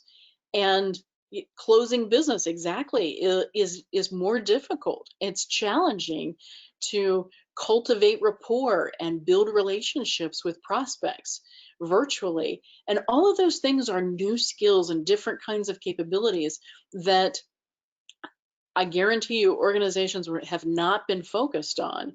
And if I think back, 6 months ago, how many organizations were really helping people sharpen the saw in those areas? Not at all. So one plan would be, let's just hope everyone kind of picks it up on their own. But the smart organizations are going to help their salespeople figure out how to adapt and how to build the new muscles in those new areas, and really work on moving the middle. Because if you can move the middle, you can really start to have an outsized impact. So we talked about 5 different areas. We talked about how we can overcome this disconnect between HR and sales. And maybe I'm painting an overly rosy picture to say, oh, just do these 5 things and you can overcome this disconnect. But what I want to do is kind of awaken you about some different areas where human resources has a tremendous opportunity to really leverage the asset that they are in an organization and the value they can bring in an organization, even in this kind of unlikely marriage that it may seem like exists between sales and HR. So the first one was understanding the strategy, championing the strong sales leadership, whether you get it inside or outside, wherever you get it, make sure it's really good. Helping facilitate the right people into the right chairs, and as you look at that organizational design, becoming the strategic partner in terms of talent acquisition. And then certainly last but not least is what we talked about in moving the middle and helping an organization move the middle. Because we're in an environment now where the customer is changing a lot. The buying environment is changing a lot. Our markets and our industries are changing a lot, and businesses really have to adapt. And human resources can either be an enabler of that or an obstacle in that. And, if I rewind to the things we talked about in the chat earlier, numerous people highlighted the fact that, yeah, there's a little bit of a disconnect between these 2 parts of the organization. So I wanted to make certain we spent some time today, and I help maybe reveal a few areas that are changing now and will continue to change for the sales and revenue engine of your business. And ideally, help equip you with a few nuggets to give you some ideas where you can help focus and intercept some of those things to enable that revenue engine. So before we wrap up, I would just tell you I'll be sending something out about this, but certainly for the conference, I'd like to allow some time now to take some questions. If you have questions, feel free to put those in the chat. I'm also going to be opening up some limited office hours for conference attendees. So if there are things you'd like to reconnect to talk through, or if you'd like to jump on a call with a sales leader or somebody else within your team to dive into some of the sales challenges you have, I'd be happy to do that. So you can email me. I put my email address there, but if you email me and just put office hours in the subject line, I'll make certain you get a link to set that up, because I'd be happy to talk through any of those things. But certainly before we wrap up, are there any questions? Susan, this is Shelley. What you gave a lot of information, if we as HR have not had dialogue with the business development side, or have had that, you know, bit of that budding retention, what is the easiest way we could start a conversation that you believe would be highly effective? To start that process and that dialogue between HR and the business development side? Yes, and that HR is truly there to assist and fully capable of assisting. Right, right. I would start with understanding the business objectives or the business challenges. And I think that as a sales leader, I think that would, whether it's a sales leader or a business development leader, or even maybe it's someone within the leadership team, would be very receptive to somebody from HR saying, hey, I'd really like to understand more about the challenges that we're facing and how you're expecting we need to adapt, because I'd like to be able to help and enable that, but I have to be able to understand what are the real challenges that we're facing, and what's the, you know, what are your ideas and the things that you're trying to put in place to help us overcome that. Because, you know, Shelley, a lot of businesses are, I would say maybe not all, certainly there's some essential services, but, you know, many businesses have been impacted by the situation with COVID, and really drilling down with your business partners and the stakeholders in your business to understand what is really happening, you know, and getting to not just the superficial part where people might say, yeah, well, sales are slow. But dig, show that you're interested, that you're engaged, and you really want to understand the meat. Because when people say, yes, sales are slow, that can mean different things. Does that mean our customers are going out of business? Or does that mean our customers are providing essential services and they're overwhelmed and they have their own supply chain issues? Could mean really different things. So I think demonstrating that you have a level of interest beyond just the top line understanding will helps build credibility.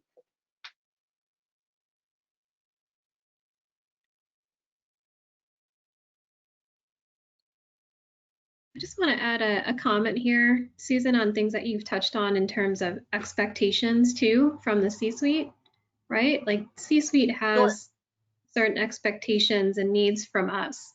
And as we've experienced over the last several months, they're coming to us for guidance on a number of things.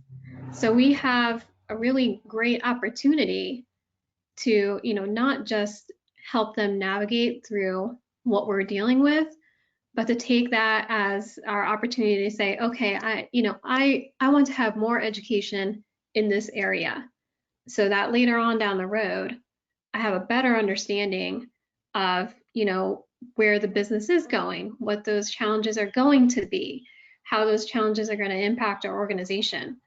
So right now we have a great opportunity to do many things, this being one of them, having that conversation that you were just talking about with the C-suite to say, you know, tell me more, how do I get educated?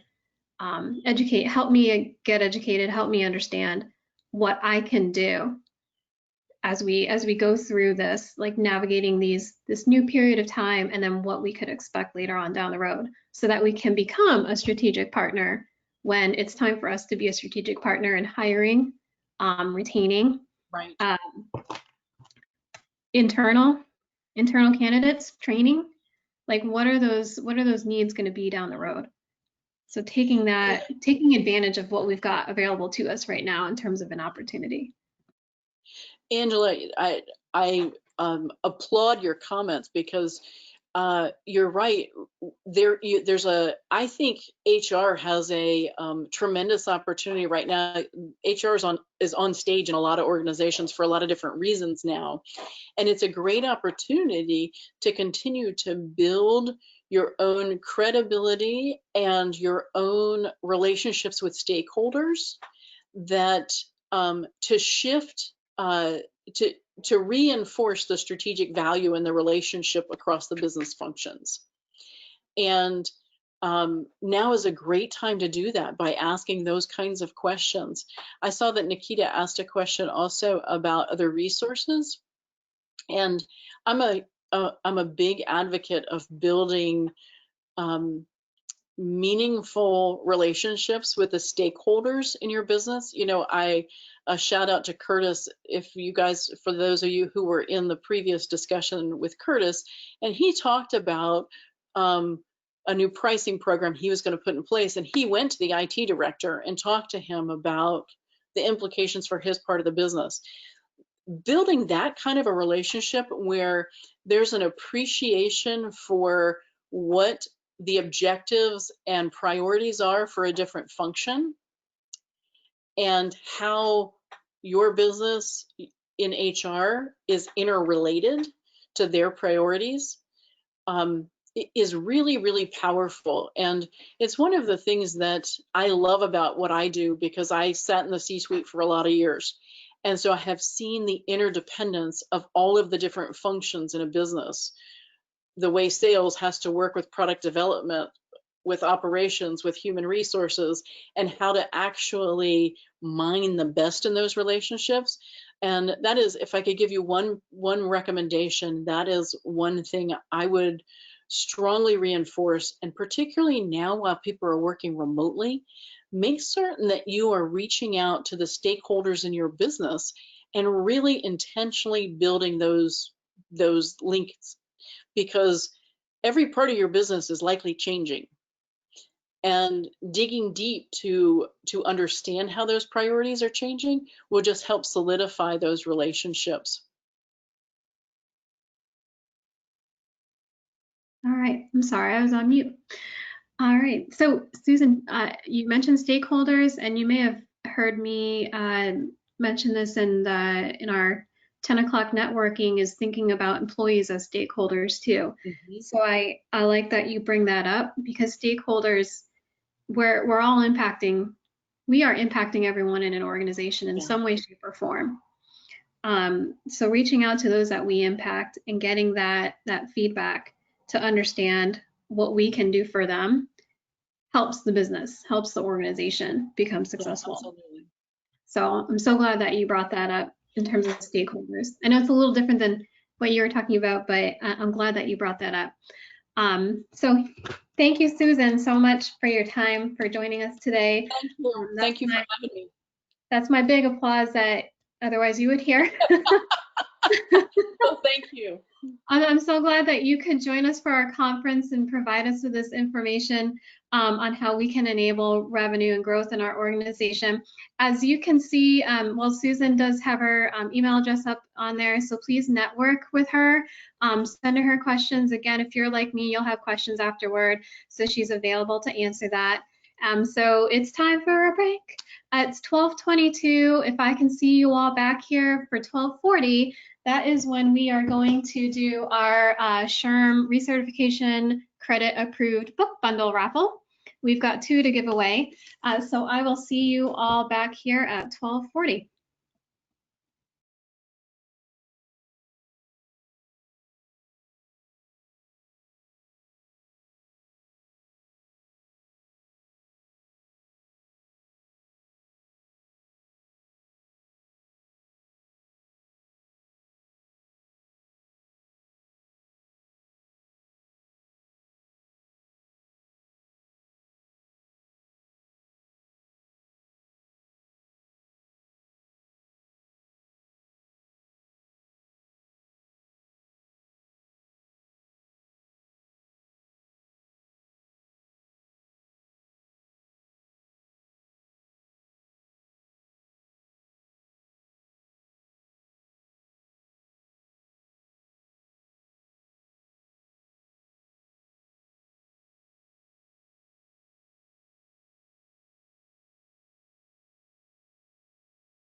Hey, everybody.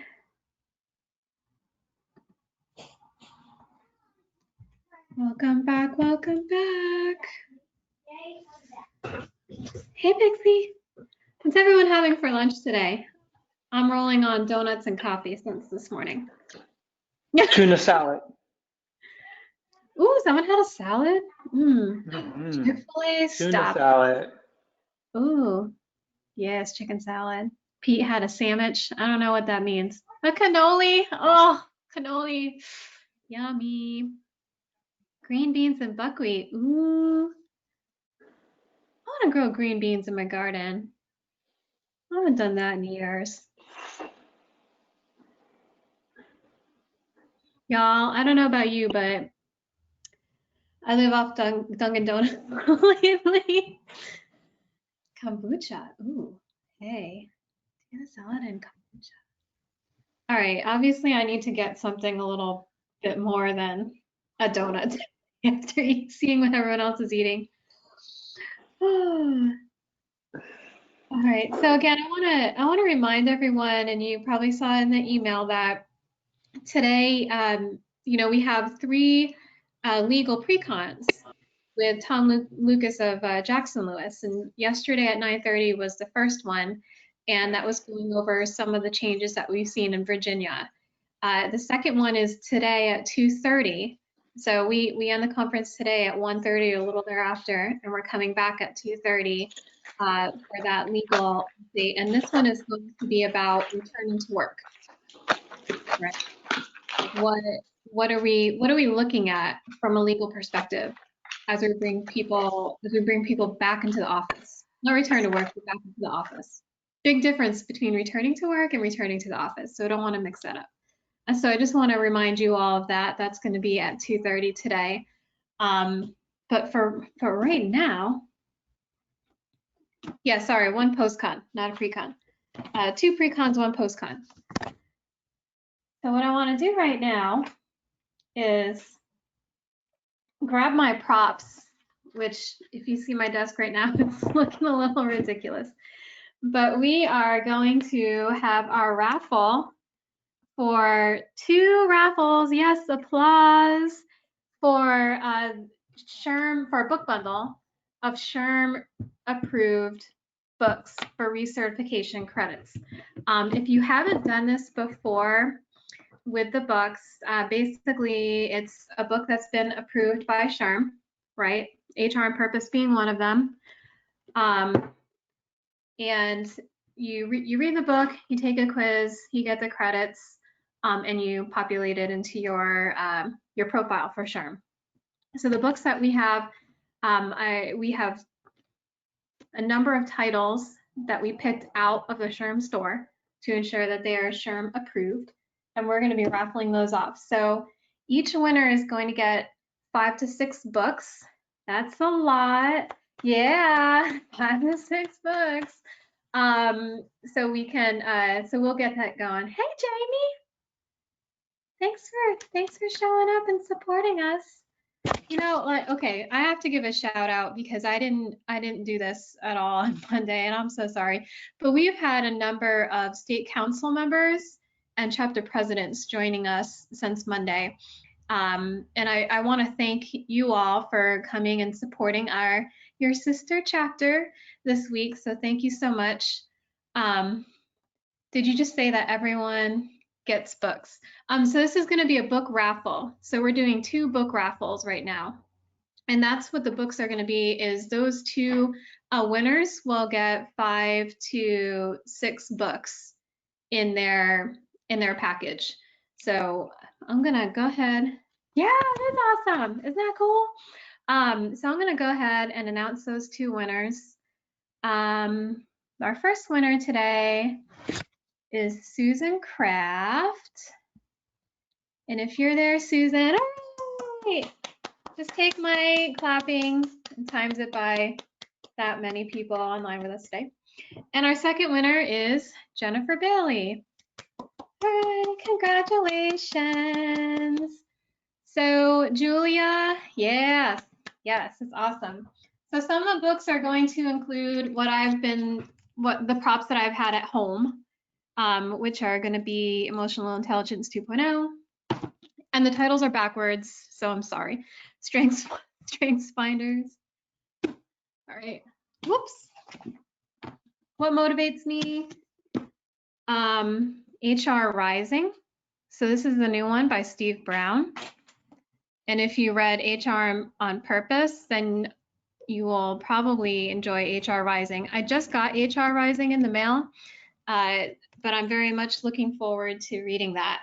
So congratulations to you too.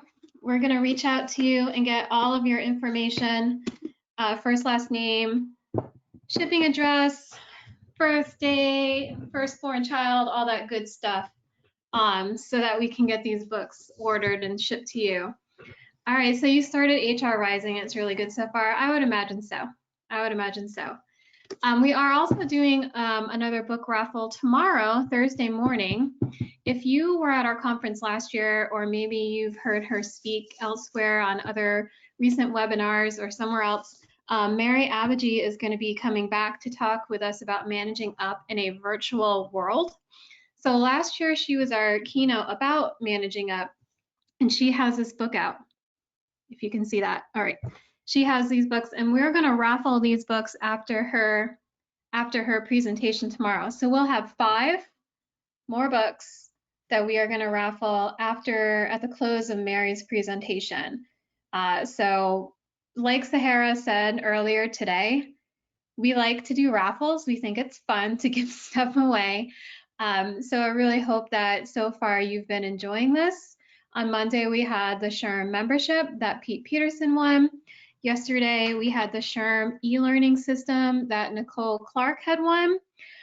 Today are the 2 PenSHRM recertification credit book bundles that we're doing. Tomorrow will be 5 of Mary's books. And then tomorrow, we are also going to raffle off a year's worth of PenSHRM chapter meeting registrations. So that's about equivalent to 10 credits. So we'll be doing that in the afternoon. And then for our HR after hours, which you heard me talk about earlier, is tomorrow evening from 4:30 to 6:30. You can come and go as you please. You know, if you want to stay the whole time, that's cool too. Sahara has offered to show us how to make a Cosmo, so I need to make sure I've got everything for that. But we're going to have a ton of raffle prizes there as well. I've got Visa gift cards, Starbucks card, I love HR wine tumblers, like a slew of stuff to raffle off tomorrow. So, you know, please, if you can make it, come and join us. It's just going to be some time to unwind and relax and chill and network with everybody. Grab your favorite glass or glasses, however you plan to spend those 2 hours. And we'll just have some good time talking. And, you know, yes, glasses, or these glasses, whatever you feel. I can say, and we talked a little bit about this on Monday, I'm definitely an introvert. And when I think about it, when we have those chapter meetings, I feel very energized when I see you all. So this has been a little strange for me, and probably for a lot of you as well, to have to do this virtually. And I know that we've been talking about this, like how do we keep that energy up? How do we keep that Zen, as Johnny says, up in this virtual setting? So, you know, like I can see your face on screen, while most of you who have opted to keep your cameras on, which if you don't want to, that's fine. But seeing your face on screen, you know, trying to draw that energy out of a computer is a little hard. But I'm enjoying this. Like I said, I've got props all over the place. So I hope that that's added to some of the excitement of what we're trying to do. So rather than you keep listening to me talk, because I tend to ramble on, I'm gonna kick it over to our next sponsor. And this sponsor is local, so that's cool. We love that. I'm gonna kick it over to Brookdale Chamberlain Williamsburg. Thank you, Angela, and thank you everybody for allowing me to be able to present Brookdale, Chamberlain, Williamsburg, and Brookdale at home to you today. I was able to drop in for a few minutes through some of the speakers, and sounds like you guys are getting some really good information. Sounds like there's a lot of value being provided from this presentation. So as you can see on this first slide, this is Brookdale Shambro Williamsburg. For those of you who do not know Brookdale, Brookdale is the largest senior living community company in the world. Of course, most of those locations are here in the United States. There's a little over 700 of them. And we here at Brookdale Shambro Williamsburg are one of just a few of the communities that's actually a full continuum of care. So we have independent living, assisted living, and memory care. And we have 2 levels of assisted living, those that are ambulatory and those that are not. We won't get into the details of those. And then, of course, we have early stage and later stage dementia products. It's really important to have different environments there. And here's some quick photos. Sorry for the format. I had to kind of squeeze several slides into one, so I had to shrink everything a little bit. But that just kind of gives you an idea of what we're offering our residents who decide to move in here. And you can go to the next slide. Okay, and this might be hard to see as well, but really what I'm wanting to do today is just really inform everybody. We're really excited here at Brookdale Shambro Williamsburg because we've been chosen to be one of just a few of the Brookdale communities to be able to offer our 40 years worth of experience in providing services and helping seniors deal with the challenges of aging. Now not just here at our home and our campus, but out into the greater community of the peninsula. So, and there's giving you a list of the services.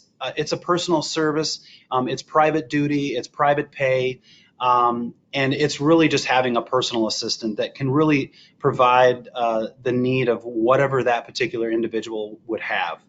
If you know anybody who is dealing with those challenges, don't hesitate to let us know because we'll help them at their home and then they can have a better head start on understanding what it's like to come to a senior living community.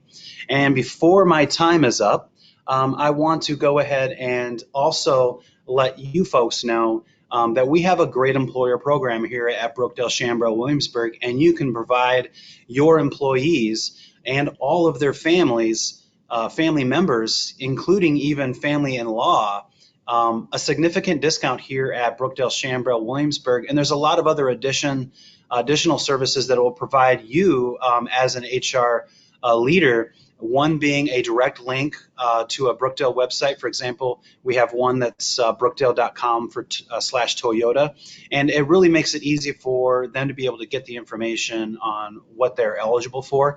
And we are working with all of the big benefit companies, Benny Place, Perks something. There's a whole bunch of them that I'm not even aware of that I'm sure you are aware of. And we are constantly working with them in order to provide the benefits that we have here at Brookdale Shambro Williamsburg. And we also do a lot of things as far as providing you with education, whether it be us doing our Brookdale Optimum Life Continuing Education series. There's a lot of really good information that will educate people who might be caregivers. So maybe you have employees that they themselves are not seniors, they're not interested in looking at a senior living community, and they don't even need personal care services, but maybe one of their relatives do, or maybe they're actually taking care of someone. So we've got a lot of support systems to be able to help them as well. I'm not, where am I sitting with my time here, Angela? I have 12:54, so I think I'm complete at this point. If anybody has any questions, there's my phone number, 757-903-6667, and I can punch in the chat if you like my email address. Of course, one of your members, Laura Johnson, she's our HR manager here. She introduced me to your group. Hopefully I can stay better connected with you because I do know that when it comes to helping employees, you are usually the first person that people come and talk to when they have problems or they have challenges. And a lot of those challenges do stem from people who are caregivers. And we want you to know that we're here to be able to help you. Thank you so much, Jeremy, for joining Thank us, you, everyone. sponsoring and supporting us. Really appreciate it, and we appreciate your time. I like the background. All I have is a blue wall. Yeah. This is our main living room. Obviously, under the COVID situation, we're not really able to do everything that we would like to do. Usually there'd be some kind of party going on, probably with some drinking, lots talking. So yeah, I can't wait for those days to come back to us because it's my favorite thing is to do the events that we do here. As the business development director, I get to have a little bit of fun, and so yeah, I can't wait for just a little bit more normalcy, and then we'll be able to do those again. Yeah, I agree with you. I think we can all agree with you on that. So y'all, if you want to connect with Jeremy, his email address, Sahara put it up in the chat. So please, Okay, thank you. and if you've got his number and you jotted it down, please give a call for more information. So thank you, Jeremy. All right. Thank you, So, everybody. Have a wonderful day. thank you. I'm going to kick it over now to Shelly, who is going to introduce our next speaker. Good afternoon again, everybody. It is my pleasure to introduce to you John Hawley. He's the owner of JWH Enterprise. I actually was introduced to John a while back via LinkedIn. He's another individual that I highly recommend if you are not connected to him. He gives great brain food posts. He does articles. He has all kinds of incredible conversations with people literally all over the place about you name it subjects with culture and teaming and certainly design thinking, Scrum, and so much more that he's going to be talking about today and tomorrow with his colleague. But he's a master facilitator. He helps companies transform through innovative team building evolutions and process improvement workshops in the in-person and the virtual world.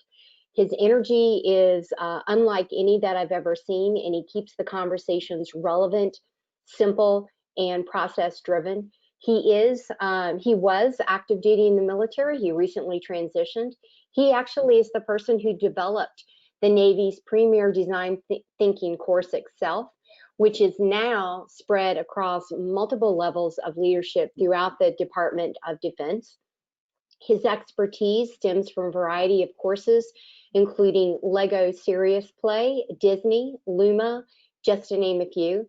John breaks down silos to create trusting culture, leading to be more effective and fast-paced teams.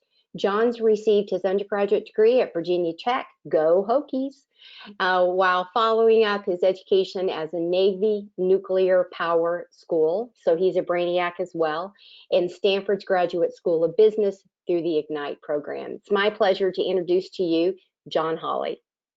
Hey, all right. So I really appreciate that that introduction. That was phenomenal. Thank you very much, Shelly. You know, as Angela was saying, you know, she's an introvert, and so this is going out on a major limb right now because this can fail absolutely miserably. I see that there's only a couple people that have videos on, and it looks sort of grayed out on my end. So I'm going to ask you to do something real quick, and it's going to be a little crazy. So one or two things is going to happen. You're either going to laugh because it's funny and enjoyable, or it's going to be so awkward that you're going to laugh and enjoy it, etc. I'm going to ask everybody to turn on their video. You don't have to do it until you listen to me tell you what we're going to do. I'm going to throw, let's say, 40 seconds on the clock of pure awkward silence. You're going to find a song that is your absolute favorite on your computer or on your phone. Everybody will be on mute, and when I say go, every single person is going to sing along to their absolute favorite song. Nobody will get to hear the voice or anything that you're doing, and I'll say that if you don't put on your video, I'd like for you to actually play along. So hopefully there's at least, let's say, 6 people out there that are willing to do this. I'm hoping everybody does, but I'm going to start the 40-second awkward timer now. You're going to find your favorite song, and here's the kick. I'm going to tell you why all of this is important at the end. It definitely plays into design thinking. Hopefully it gets you guys up and at 'em and energized and excited about what we're going to go through. We're going to talk a million miles a minute. Hopefully this won't be a talking head thing for you guys, and it'll be something enjoyable. So throw on your cameras, find your favorite song. My timer starts now. We'll do 30 seconds. Find your favorite song.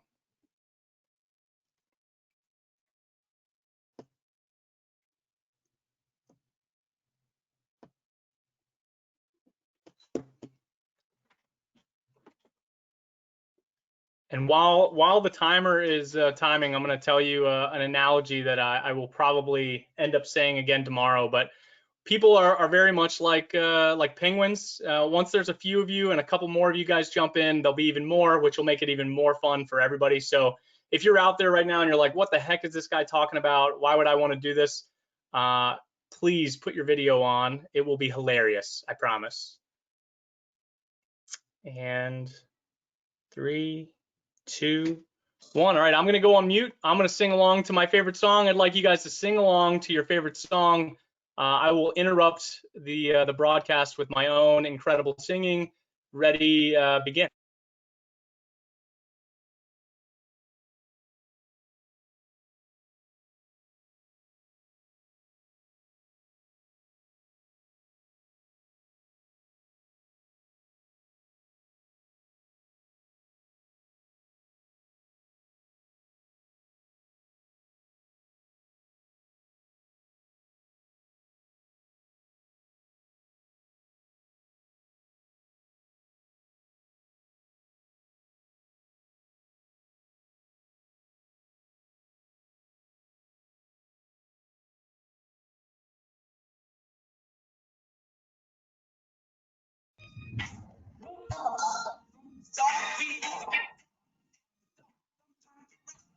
All right, so it turns out I didn't know the words to my own favorite song, but it is my favorite song. That's brought to you by Houdini, 5 Minutes of Funk. It's a great way to take a 5-minute break, bring people into the fold, get people going. If your video's on, I hope you keep them on. If it's not, I hope you turn it on. My bread and butter is kind of seeing facial expressions and body language to know if I'm on target with what I'm saying. But you don't have to. I will laugh at my own jokes. And I will make this fun, hopefully, no matter what. So again, I don't think I need to give an introduction to myself. I think Shelly did a much better job than I could ever do. So I'm going to absolutely skip that entirely.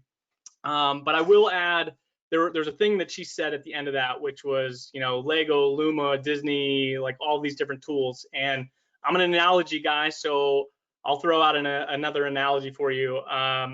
You know, you never take the A-Team or MacGyver or whatnot and put them in a shed or a garage alone and like go do something, because when you come back, they're going to escape.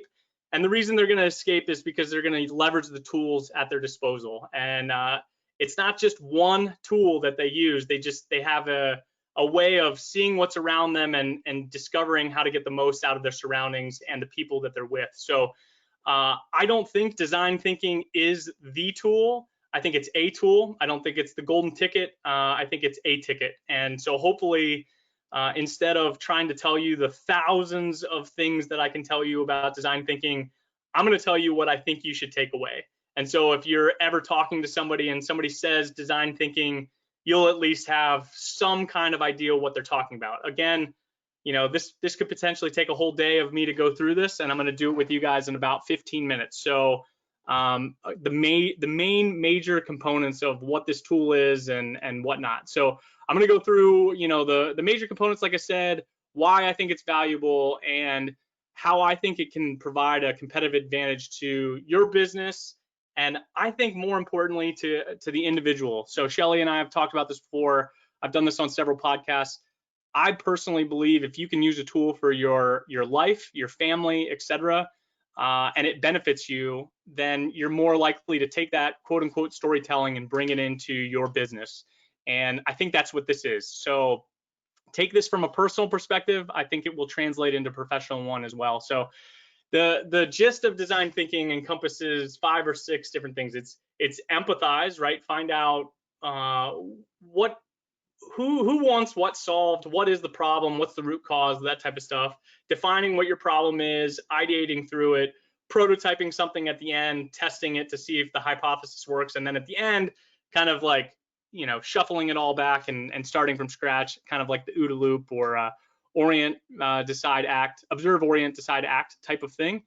I'm going to cover just like 2-3 major components. So again, if you're on no video, that's fine. If you are on one, I'd like you to take a stretch back, like a yawn almost. And then I'd like you to touch your toes, or try to in my case, which I can't do. Okay, so that's all you really need to know about design thinking, okay? The stretch back is the sky is the limit, open for opportunity, you know, a total mess.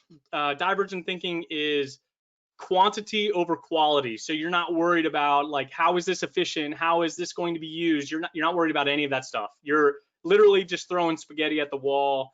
And the yes and mentality, if you guys have ever heard that before, where somebody might say a terrible idea, instead of me reaching out and saying, Susan, Frank, that was the worst idea ever. Instead, I'm going, hey, I know you're coming from a good place.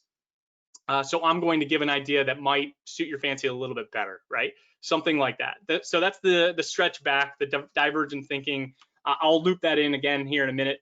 The stretching of touching your toes is convergent thinking. That's making sense of the mess, right? How do we take this crazy pile of ideas, whittle them down into something that's actionable and tangible? Convergent thinking does that. It takes the mess and it kind of converts it into something you can do something with. The convergent thinking, often referred to as an affinity diagram, which I could describe at some point, a little bit later on. So that convergent thinking process is quality over quantity. That's where you go from this mess to the quality, right? Super important, and a lot of design thinking methodologies have you do divergent, convergent, divergent, convergent, and it's more of an iteration. I'm a big proponent of not solving for 100%, solving for 30 or 40, and then improving it. Taking the crappy idea and making a bad one, making an okay one, making a good one, making a great one, making it something that you improve on in the future. So that's kind of the idea there of what those two things are. So you guys heard yesterday from Beth Davis, who is an incredible woman. Basically, different tools and outputs and inputs that reflect on one another. And so I've done a workshop with her husband, John Davis, on connecting the dots, which was, how do you combine mindfulness and meditation, design thinking, and Scrum into something that actually matters? And in this case, it's the output of design thinking is the input of Scrum, is the input of other things. I feel like, just like a tool, you use it when you need it. You don't overdo it and whatnot. So I personally believe there are 4 or 5 main reasons you would ever want to use design thinking. And you don't need to write this down. I don't think that this is something that anybody would ever quiz you on. And this is from my own, as I call it, brain vomit. So if you're following along, it's essentially, the first one is very low level, right? This is onboarding, recruitment, not time bound, no immediate repercussions on what you're thinking of. The next one, in my opinion, is culture. Shelley would say high level. I would say, if you're comparing to war, is low level compared to that, but it requires dedicated time together with other people to solve problems and bringing people to communicate and collaborate more effectively. Another one is problem solving in general. That's like conflict management, other small issues that are brought up in a setting on like how to solve those things, how to bring to light the best ideas going forward. Strategy is another one. So, the future success of a company, it involves where you are now, where you want to go, and like, how do you get there? How do I get between A and B with the resources I have, the leadership that I have, all of those things into play for arriving with buy-in from your people at some sort of strategy or vision or mission type of thing. And then the last one, which is, I've rarely heard of this actually taking place, except for some of my SEAL buddies and Green Berets, but is wartime. It's there's no single solution. It's such a wicked problem that you can't even decide on what the problem is, let alone any of the solutions. Nobody agrees. No matter what you do, you're going to lose in one way, shape, or form. That's the real-time, real repercussion, lives at stake type of thing that you'd use design thinking at. And it doesn't need to be something with sticky notes or specific modules. It's just kind of like a frame of mind, a thought process, where instead of us coming to the table and me saying, hey, what do you guys think about X, Y, or Z? Instead, have you guys ever had I know that you guys are on mute, so you're not going to say anything to this, but maybe you can nod your head. Have you ever been in a conversation before and you come up with an idea and you go, wouldn't it be cool if? and the person on the other end goes, John, or whatever the heck your name is, that's the worst. That could never happen. We don't have the resources for that. That's not the right timing. You know, like they jump in and say that it's bad. And so I'll ask you the same question. Have you ever been in that situation where you're with a really good friend of yours and you say, wouldn't it be cool if? And they go, yeah, and well, you could accomplish this by that, and we could add this to it, and wouldn't it be cool if we could do this? And you're kind of throwing ideas around.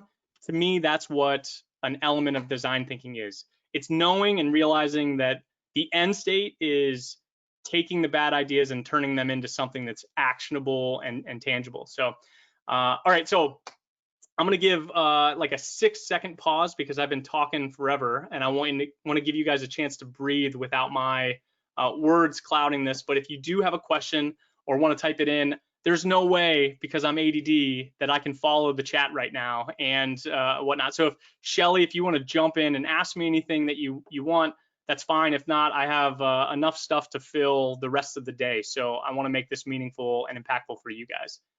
John, is there any way that you could, and we'll use chat and I can help monitor and the others can help monitor, a quick exercise specific to design thinking, like throw something out that you want us to brainstorm on, and you can like show it in action for anybody who hasn't done it before, and maybe set us up for some do's and don'ts. Could we do that? Yeah, absolutely. All right. And So then wait, part two. Yep. Because of the conversation that Beth started yesterday around Scrum, if there's anything that comes out of it that you go, okay, if we took a hold of that idea, this is what it would look like if you took it through the Scrum process. Okay. Yep. All right. So everybody keep in mind the dynamic nature of what's about to happen. I haven't planned this into the time frame, but it doesn't matter. I want everybody to think of how they're going to be a better human being in 2021. Okay.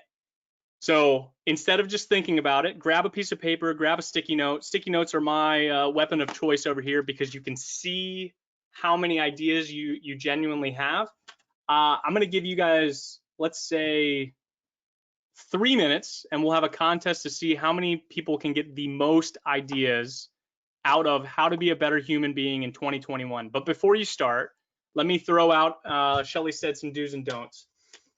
So a don't would be, I'm going to be a better communicator. That's a don't. And the reason why is because how are you going to be a better communicator in 2021? Are you going to buy a book on communication? Or are you going to have a conversation with a coach or talk to your significant other about communication tomorrow? Like, what is something you're going to do to achieve the thing that you're talking about? So you might be able to come up with 7 ideas on communication as opposed to just saying, I'm going to be a better communicator in 2021. So I'm going to start the clock, 3 minutes. I will not talk during that, which could be awkward for some of you. And I think that you could get an idea for every 8 to 10 seconds. And I'm going to shoot for an idea every 5 seconds. So don't write a paragraph, write a single word, a picture that cues something in for you in the future. This is quantity over quality. No one is going to ask you to show the sticky notes, so just try to play along. Your time starts right now.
We're at 1 minute. I have 12 things on how I'm going to be a better human in 2021. So if you're not at that number, strive for that number. Keep going.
Okay. All right. So that was 3 minutes. I'm going to add up mine. Shelly didn't tell me we were doing this before, so I did not set this up. So I genuinely did this with you guys the way that I had you do it. I came up with. That's because I know you are such an on-the-fly guy. And that's why I knew this would be good and you could handle it. All right, so I came up with 26. Did anybody beat 20? Okay. Did anybody beat 10? Okay, I'm going to read a few of mine, and I'll tell you why I'm reading them, and then I'm going to tell you why I did the intro the way that I did it, so I don't lose that, because I think that's genuinely important that I was going to backtrack on, but happy to answer questions as you go. So I wrote read more, teach my daughter more fundamental skills for school, books for her, reading more with her, going to church more, virtually even if so, run 2 to 3 times a week, call old friends, meditate, pick up a new hobby, perfect existing hobbies, cancel 2 to 3 bad habits a week. So I could keep going. Okay. All right. So that is the quantity over quality, and I could go way more in depth on that, but the idea here is this ties into why I introduced myself the way that I did with the music. And that key word there is vulnerability. If you yourself as a leader or somebody who's mediating and moderating conversations, or you're the facilitator for your organization, and you show faith and trust in an audience, they will almost always reciprocate.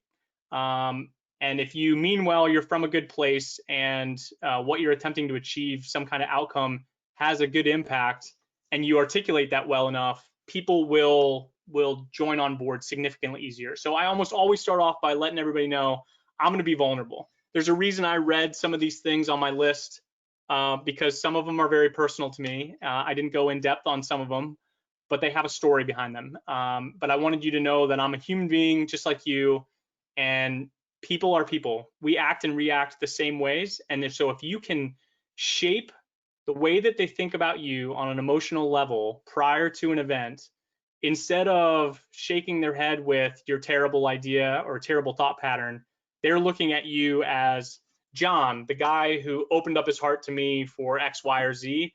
He must have something good to share. That vulnerability piece is what you use in design thinking to get people to realize that getting 26 ideas is easy. But initially, I get the same look every time that I ask people to do something like this, which is, no way. You're asking me for 60 ideas on how to improve this process that you guys have in your organization. And the jaws drop and they're like, there's no way we can get 60. And then I push them to 100. And they're like, oh my gosh, how did we do that?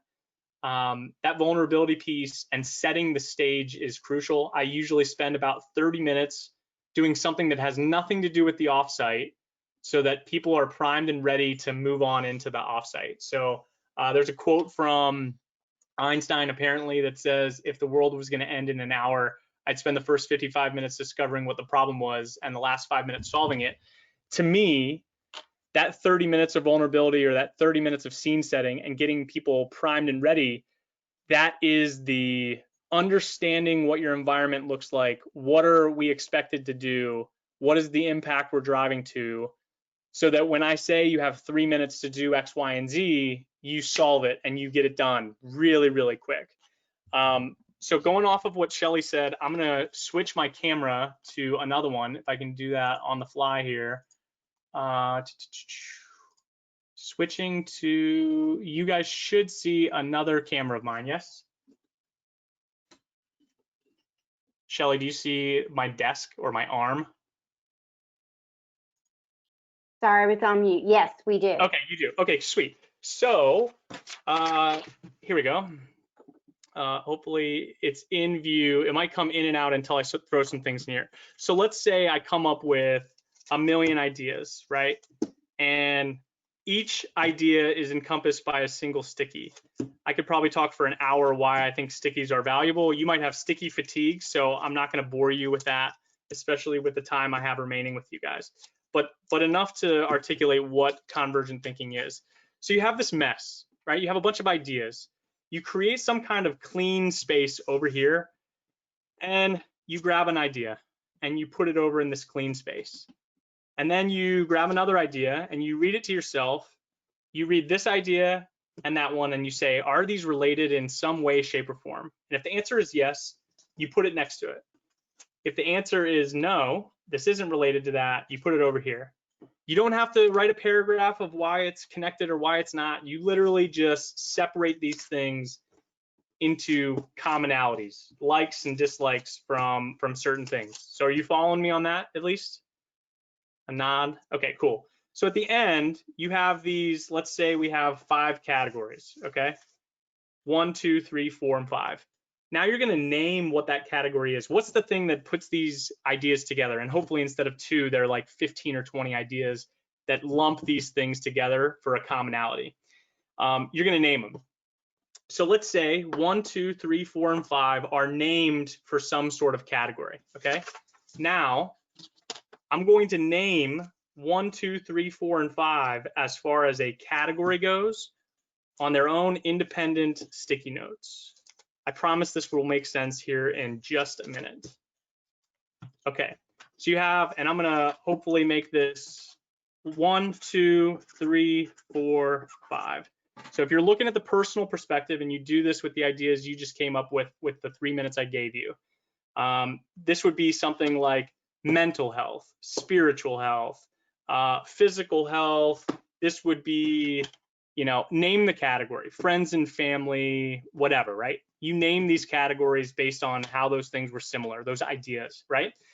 Move them all off the clean space and start with one randomly. Put it in the middle. Take the next one, and I'm gonna go through this so fast. This normally takes like a half an hour. I'm gonna try to do it in 3 minutes so I can open up a question or two at the end. So you take what's in your hand and you compare it to what's here on impact only. Is this more impactful if I achieve this category or this one? If it's more, you put it to the right. If it's less, you put it to the left. If it's more than this one but less than that one, you rearrange them so that you can put them on this x-axis. Low impact on the far left, high impact on the far right, okay? This is not a spectrum. You don't just look at this thing and go, category 3 is so important to me, I'm gonna put it way, way, way over here. It's not like that. This is an eye exam. This compared to that all the way down. Impact. Once you have this, it never changes. Now you look at y-axis, feasibility. high feasibility, low feasibility. I want to do it, I don't want to do it. Costs a lot of money, is really cheap. You fill in the blank with your own definition of feasibility, and then rack and stack these on feasibility. And in the end, nothing should ever cross the X or Y axis at any given point, just one sticky. At the end of that, do a grid. I promise I'm almost done. This will sound crazy if I can easily answer questions offline about this too. Possible, implement, challenge, and kill. Here are the 4 categories that your ideas revolve around. So if this is about spiritual health or mental health, based on your what you did in the 3 minutes of your categories, you know that these things mean something to you, they're impactful, and the feasibility of you achieving them are high. It might not shake out this way, so there's another way you can look at this. You can draw concentric waves like this. 1, 2. And the waves look like today, tomorrow, next week, this week, next month, next quarter, year 1, year 2, year 3, whatever you want to do. The ratios go 1 to 2. Anything that's in this really high top right is I'm going to put in effort, which is the 1, and I'm going to get out a lot more bang for my buck. That's the 2. The next one is a 1-to-1 ratio. I'm going to put in effort and I might get something out. It will be roughly the same as what I put in. And the last category is a 2-to-1. I'm going to put in a lot of effort, but I might not get so much back on the back end. Everything I just said, I'm switching cameras back so I can calm down and you guys can take a breath from me talking your ears off. And hopefully you see me now. Okay, cool. Everything we just did, this and all the other ideas, the whole purpose of that was not to come up with data, although that's a positive. The purpose of that was to frame a foundation for a meaningful discussion. Ask the right questions, dive into the right concepts, make sure you're solving the right thing. Design thinking, divergent thinking, convergent thinking, and then prioritization are the 3 things that I wanted to share with you. Hopefully that actually made sense. I'll kick it over to you, Shelly, if there are any questions to round this out. Hey, that was like totally amazing. And so I'm sure there's 10,001 questions. First question as people start to put stuff in the chat is, John, out of all of the different creative training that you've done and that you're certified in, is there one in particular that you like the most that really helped you lean into design thinking itself?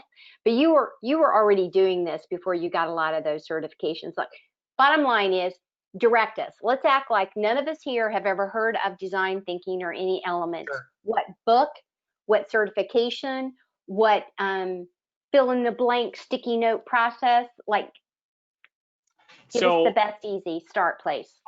I believe most places that you look, short answer, most places you look are going to give a lot of time with a lot of fluff with one golden nugget. I think the best thing you could ever do is type in exactly what you want in your own words into Google, YouTube the video.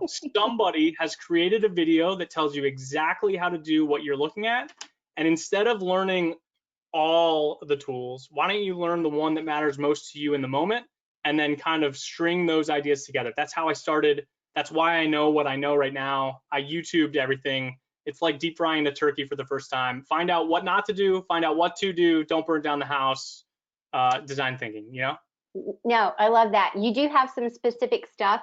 And John, and for everybody, just as a reminder, the speakers and the sponsors are getting all of our email lists as well. So, and you guys have their emails. You can follow up with them with specific stuff. John is definitely a wealth of information. But John, some of these questions that are coming across is, what did the PIKC that you just did stand for?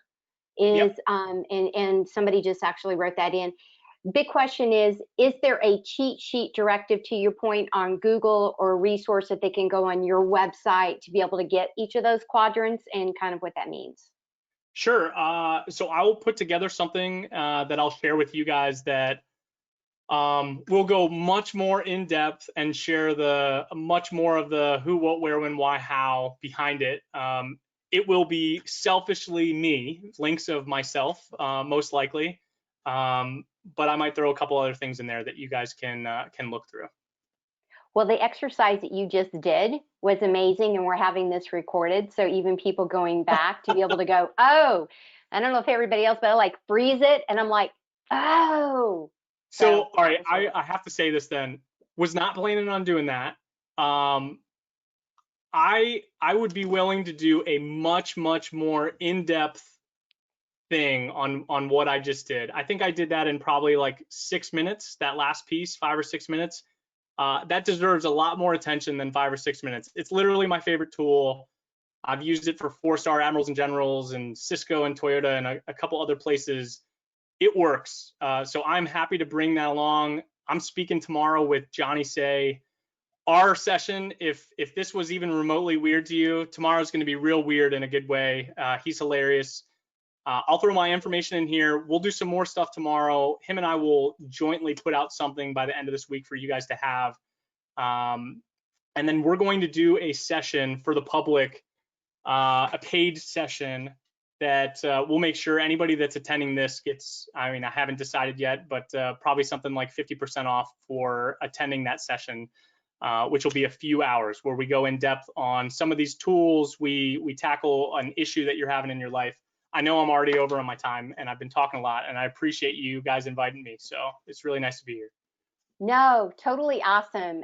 You guys can hopefully see why I have so much mad respect for John. And then when you get John and Johnny together, again, if y'all have not seen their videos, they're crazy informative. They are short bites of incredible brain food that really means something. And I will also plug that John, in his multitude of things, him leading a virtual team session as this outside facilitator for your groups, you guys, it's life altering. You all know that you cannot pull people in virtually, but you see the little tidbits that he did. So I cannot express enough tapping into somebody who has mad skills like he does and is incredibly passionate and obsessed around teaming. So John, thank you so much. Shelly, to say any of that. No, he's just amazing. I get super jazzed with people who have energy, like get it and bring it and deliver it. And he's that. I don't see any other questions. John, is there anything that you thought we would ask or that people would ask that we didn't, just to put a close and then turn it back over to Angela? Yeah, I think the thing that I get the most is it's some form of sticky fatigue, or it's the good idea fairy, or it's the I don't have time to listen to all my people's gripes and complaints. And I would say, if you do this the right way, there are definitely some really solid ways to get the status quo of your organization without opening up a can of worms where everybody just throws out all their grievances. And I can teach you them for sure. I can do them with you. I have some videos on explaining what those things are. Do it in a meaningful way so that now, instead of you reviewing 300 ideas, you review 2, and they're actually really good ideas. They have the buy-in of your people. So that's what my answer to the good idea fairy or the I don't have time. It's like, I don't think you have time not to do this. The competitive advantage piece is truly getting the tacit knowledge of your people, so that, if somebody's only a 50% producer, well, you might as well get 100% of that 50%. And when you put it all together, it matters. It adds up in a really big way. And so I would argue, take the time to either do this yourself or have your people do it. It will make everything that you do more efficient, more effective, more fun, more enjoyable, I think, personally. Very good. I gotta say, I think we're all stunned right now. I can tell you, I'm a little stunned, and I'm already thinking of several things more so in my personal life of how I could use this. I think that immediate thoughts. And then you mentioned sticky notes. I love stickies. I actually have a bunch of blocks of stickies that we are going to be raffling off tomorrow. So if you are in need of stickies, I got them. Okay, we're going to be sending them out to raffle winners. So John, thank you so much. When you said you were at Yosemite the other week, I was like, this is going to be good. So I really appreciate you coming in and sharing this mind-blowing method with us. And I can say I'm really looking forward to your and Johnny's presentation tomorrow. I think it's going to be good. You'll find with our chapter, we like the professional and weird. So I think it's safe to say that we're excited to hear more. Again, in terms of contact information, if you want to get in touch with John and just have more conversation about this, find him on LinkedIn. You know, I know he's on LinkedIn, and we'll throw up some contact information there as well so that you can network and learn more, because it's a lot, again, in a short amount of time, but very relevant and usable in everything that we're doing. So for tomorrow, I'm going to close this out. And this is my applause for you. Times it by a bunch because we're virtual. So for tomorrow, our lineup includes Mary Abaji, and you may remember her from last year, and we are going to be raffling off her book at the close of her presentation. She talked to us last year about managing up, and now she's going to talk to us about managing up in a virtual world. So we can't just assume that because we've been doing this for a couple of months that we still know how to do it, that leaders still know how to do it. So she's going to help us with that. And again, John and Johnny Say are going to be with us to talk about co-creating in the new norm. And then Rob Olander Crane is going to be talking to us about blowing up the traditional performance management review. I know how y'all feel about performance management. If you are like me, we need to do something about that, if at all. And then again, HR After Work is tomorrow. I don't know how many times I might have to share this with you, but these are my favorite props so far.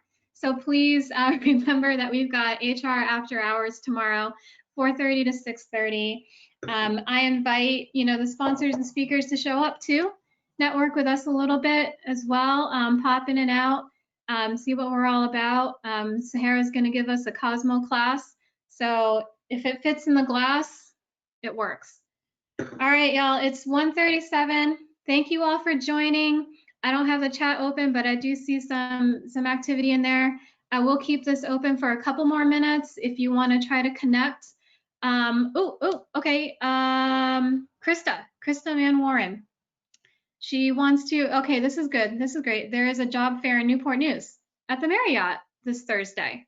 That's going on all day. So if we'll share that out to you guys, I know that there are some folks in between, so this will be a good opportunity for you as well. So we'll share that out, and we'll keep this open for a couple more minutes if you want to try to connect with John before you leave for the rest of the afternoon.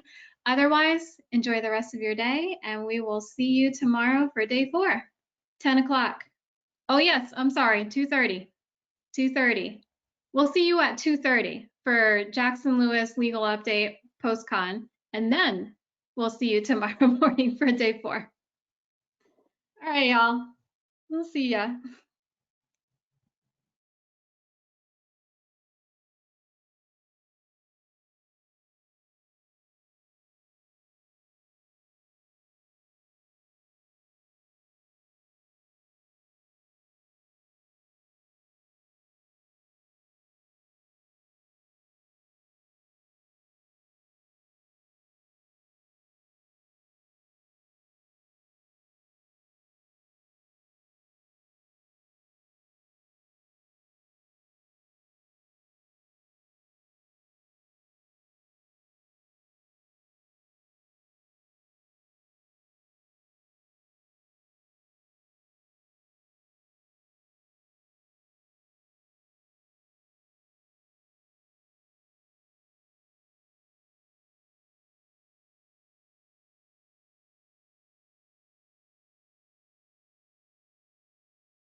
Hey, Tom, how's it going? Oh, you're still on mute. You there? Yep. How you doing? Hey, doing well. I haven't forgotten you. As soon as I get off this, I'm going to look at that other thing. Oh, that's all right. Not really. Sorry. Yeah, no worries. So we've got about 19 people on right now, yourself included. And we're about 10 minutes till, so in about 5 minutes or 6 minutes-ish, I'll go ahead and cue your slides up. And then, you know, we'll just see who's logged on by then. All right, you got the last version, right? Yes. Yeah. Okay. How'd it go today? I've been running a gun all day. You've been running all day? Yeah, no, yes, I haven't been out at all. How's the program going? Oh, it's been going. Yeah, it was good. Today was Okay. great. A lot of great sessions. We just had a cool session on design thinking, and I have to revisit the way I organize my to-do list and priorities. That's for sure. After watching it. Yeah, daily, several times a day, right? You know. Yeah. I almost stay away from making lists because I tend to overwhelm myself, and then I know for some people, like my husband's this way, he makes a list and he thrives off of it because he checks everything off the list, and he just works that way. And before I can even get close to checking everything off the list, I've realized or come across 20 more things that need to be added to it. So I kind of self-sabotage in that sense. So I'll have to try out. You know, it's funny. Go ahead. Yeah. Sorry. Yeah, I was used to going work to say. with a guy. Go ahead. I'm sorry. No. I want to hear your story. You know, I worked with this guy in DC a long time ago, in the general counsel office of the NLRB. And for him, he had this derogatory, you know, category of people or whatever, or suggestion or whatever he would call people list makers. And I said, once I said to him, Jerry, what's your problem with people who make lists or whatever? He said, well, it means they're not creative and they don't get things done. They make lists. And I said, okay, well, that's what you mean. People who don't get things done. That's a different matter. Because frankly, Yeah. well, it really was near and dear to my heart is my wife, who's a list maker, because she said years ago, she said, you know, when our son was young, you know, 4 or 5 or whatever, and was beginning to be diagnosed with ADD or whatever, she said, hey, look, he comes honestly by it. I have an ADD, and I knew it from the time I was like in 6th grade.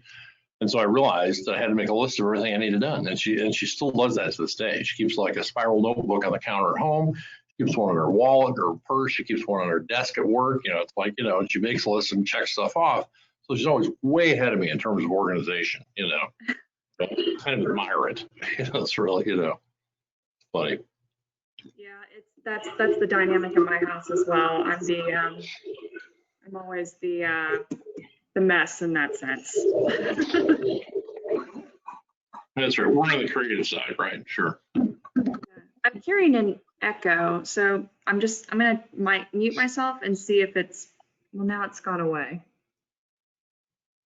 Okay, maybe it just fixed itself. Okay. All right, well, welcome everybody. I'm seeing we're still getting some new additions signing in. We're about 6 minutes out.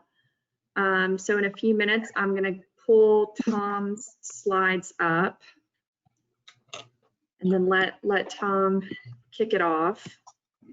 If you were at the last employment law pre-con session, these are quick 30-minute mini sessions, if you will.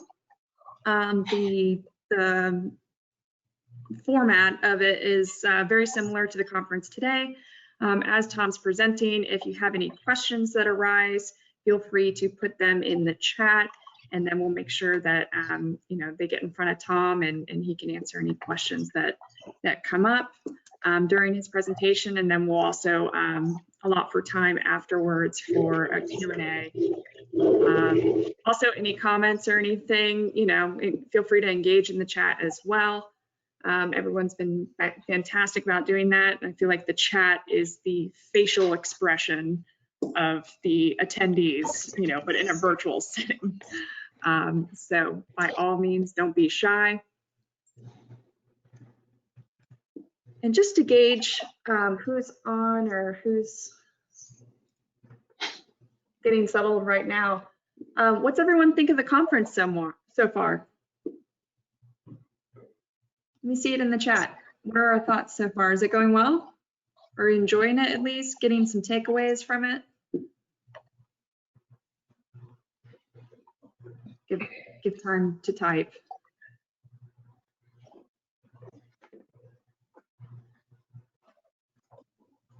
Patrick, thanks, Patrick. Good, variety. Yeah, glad to hear that. Thanks, Laura. Glad you're enjoying it. Thanks for coming. Thank you all for coming and logging in. Lauren, really enjoying all the information. Fantastic. Good. So believe it or not, we actually came up with this theme way before 2020 really started revealing itself for what kind of year it was going to be. So Denise made some great notes on key takeaways. Good.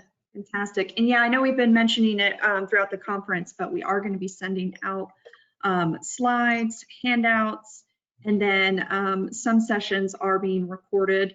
So we're going to send those out as well. Now, Tom, are you good with your sessions being recorded? I know with employment laws change constantly. So I don't know if you prefer to send out slides in lieu of recording, or. Yeah, I think slides are probably more will remain relevant and accurate longer. You know what I mean? Yeah. So I'm certainly good with sending out slides. So I'm going to stop our recording.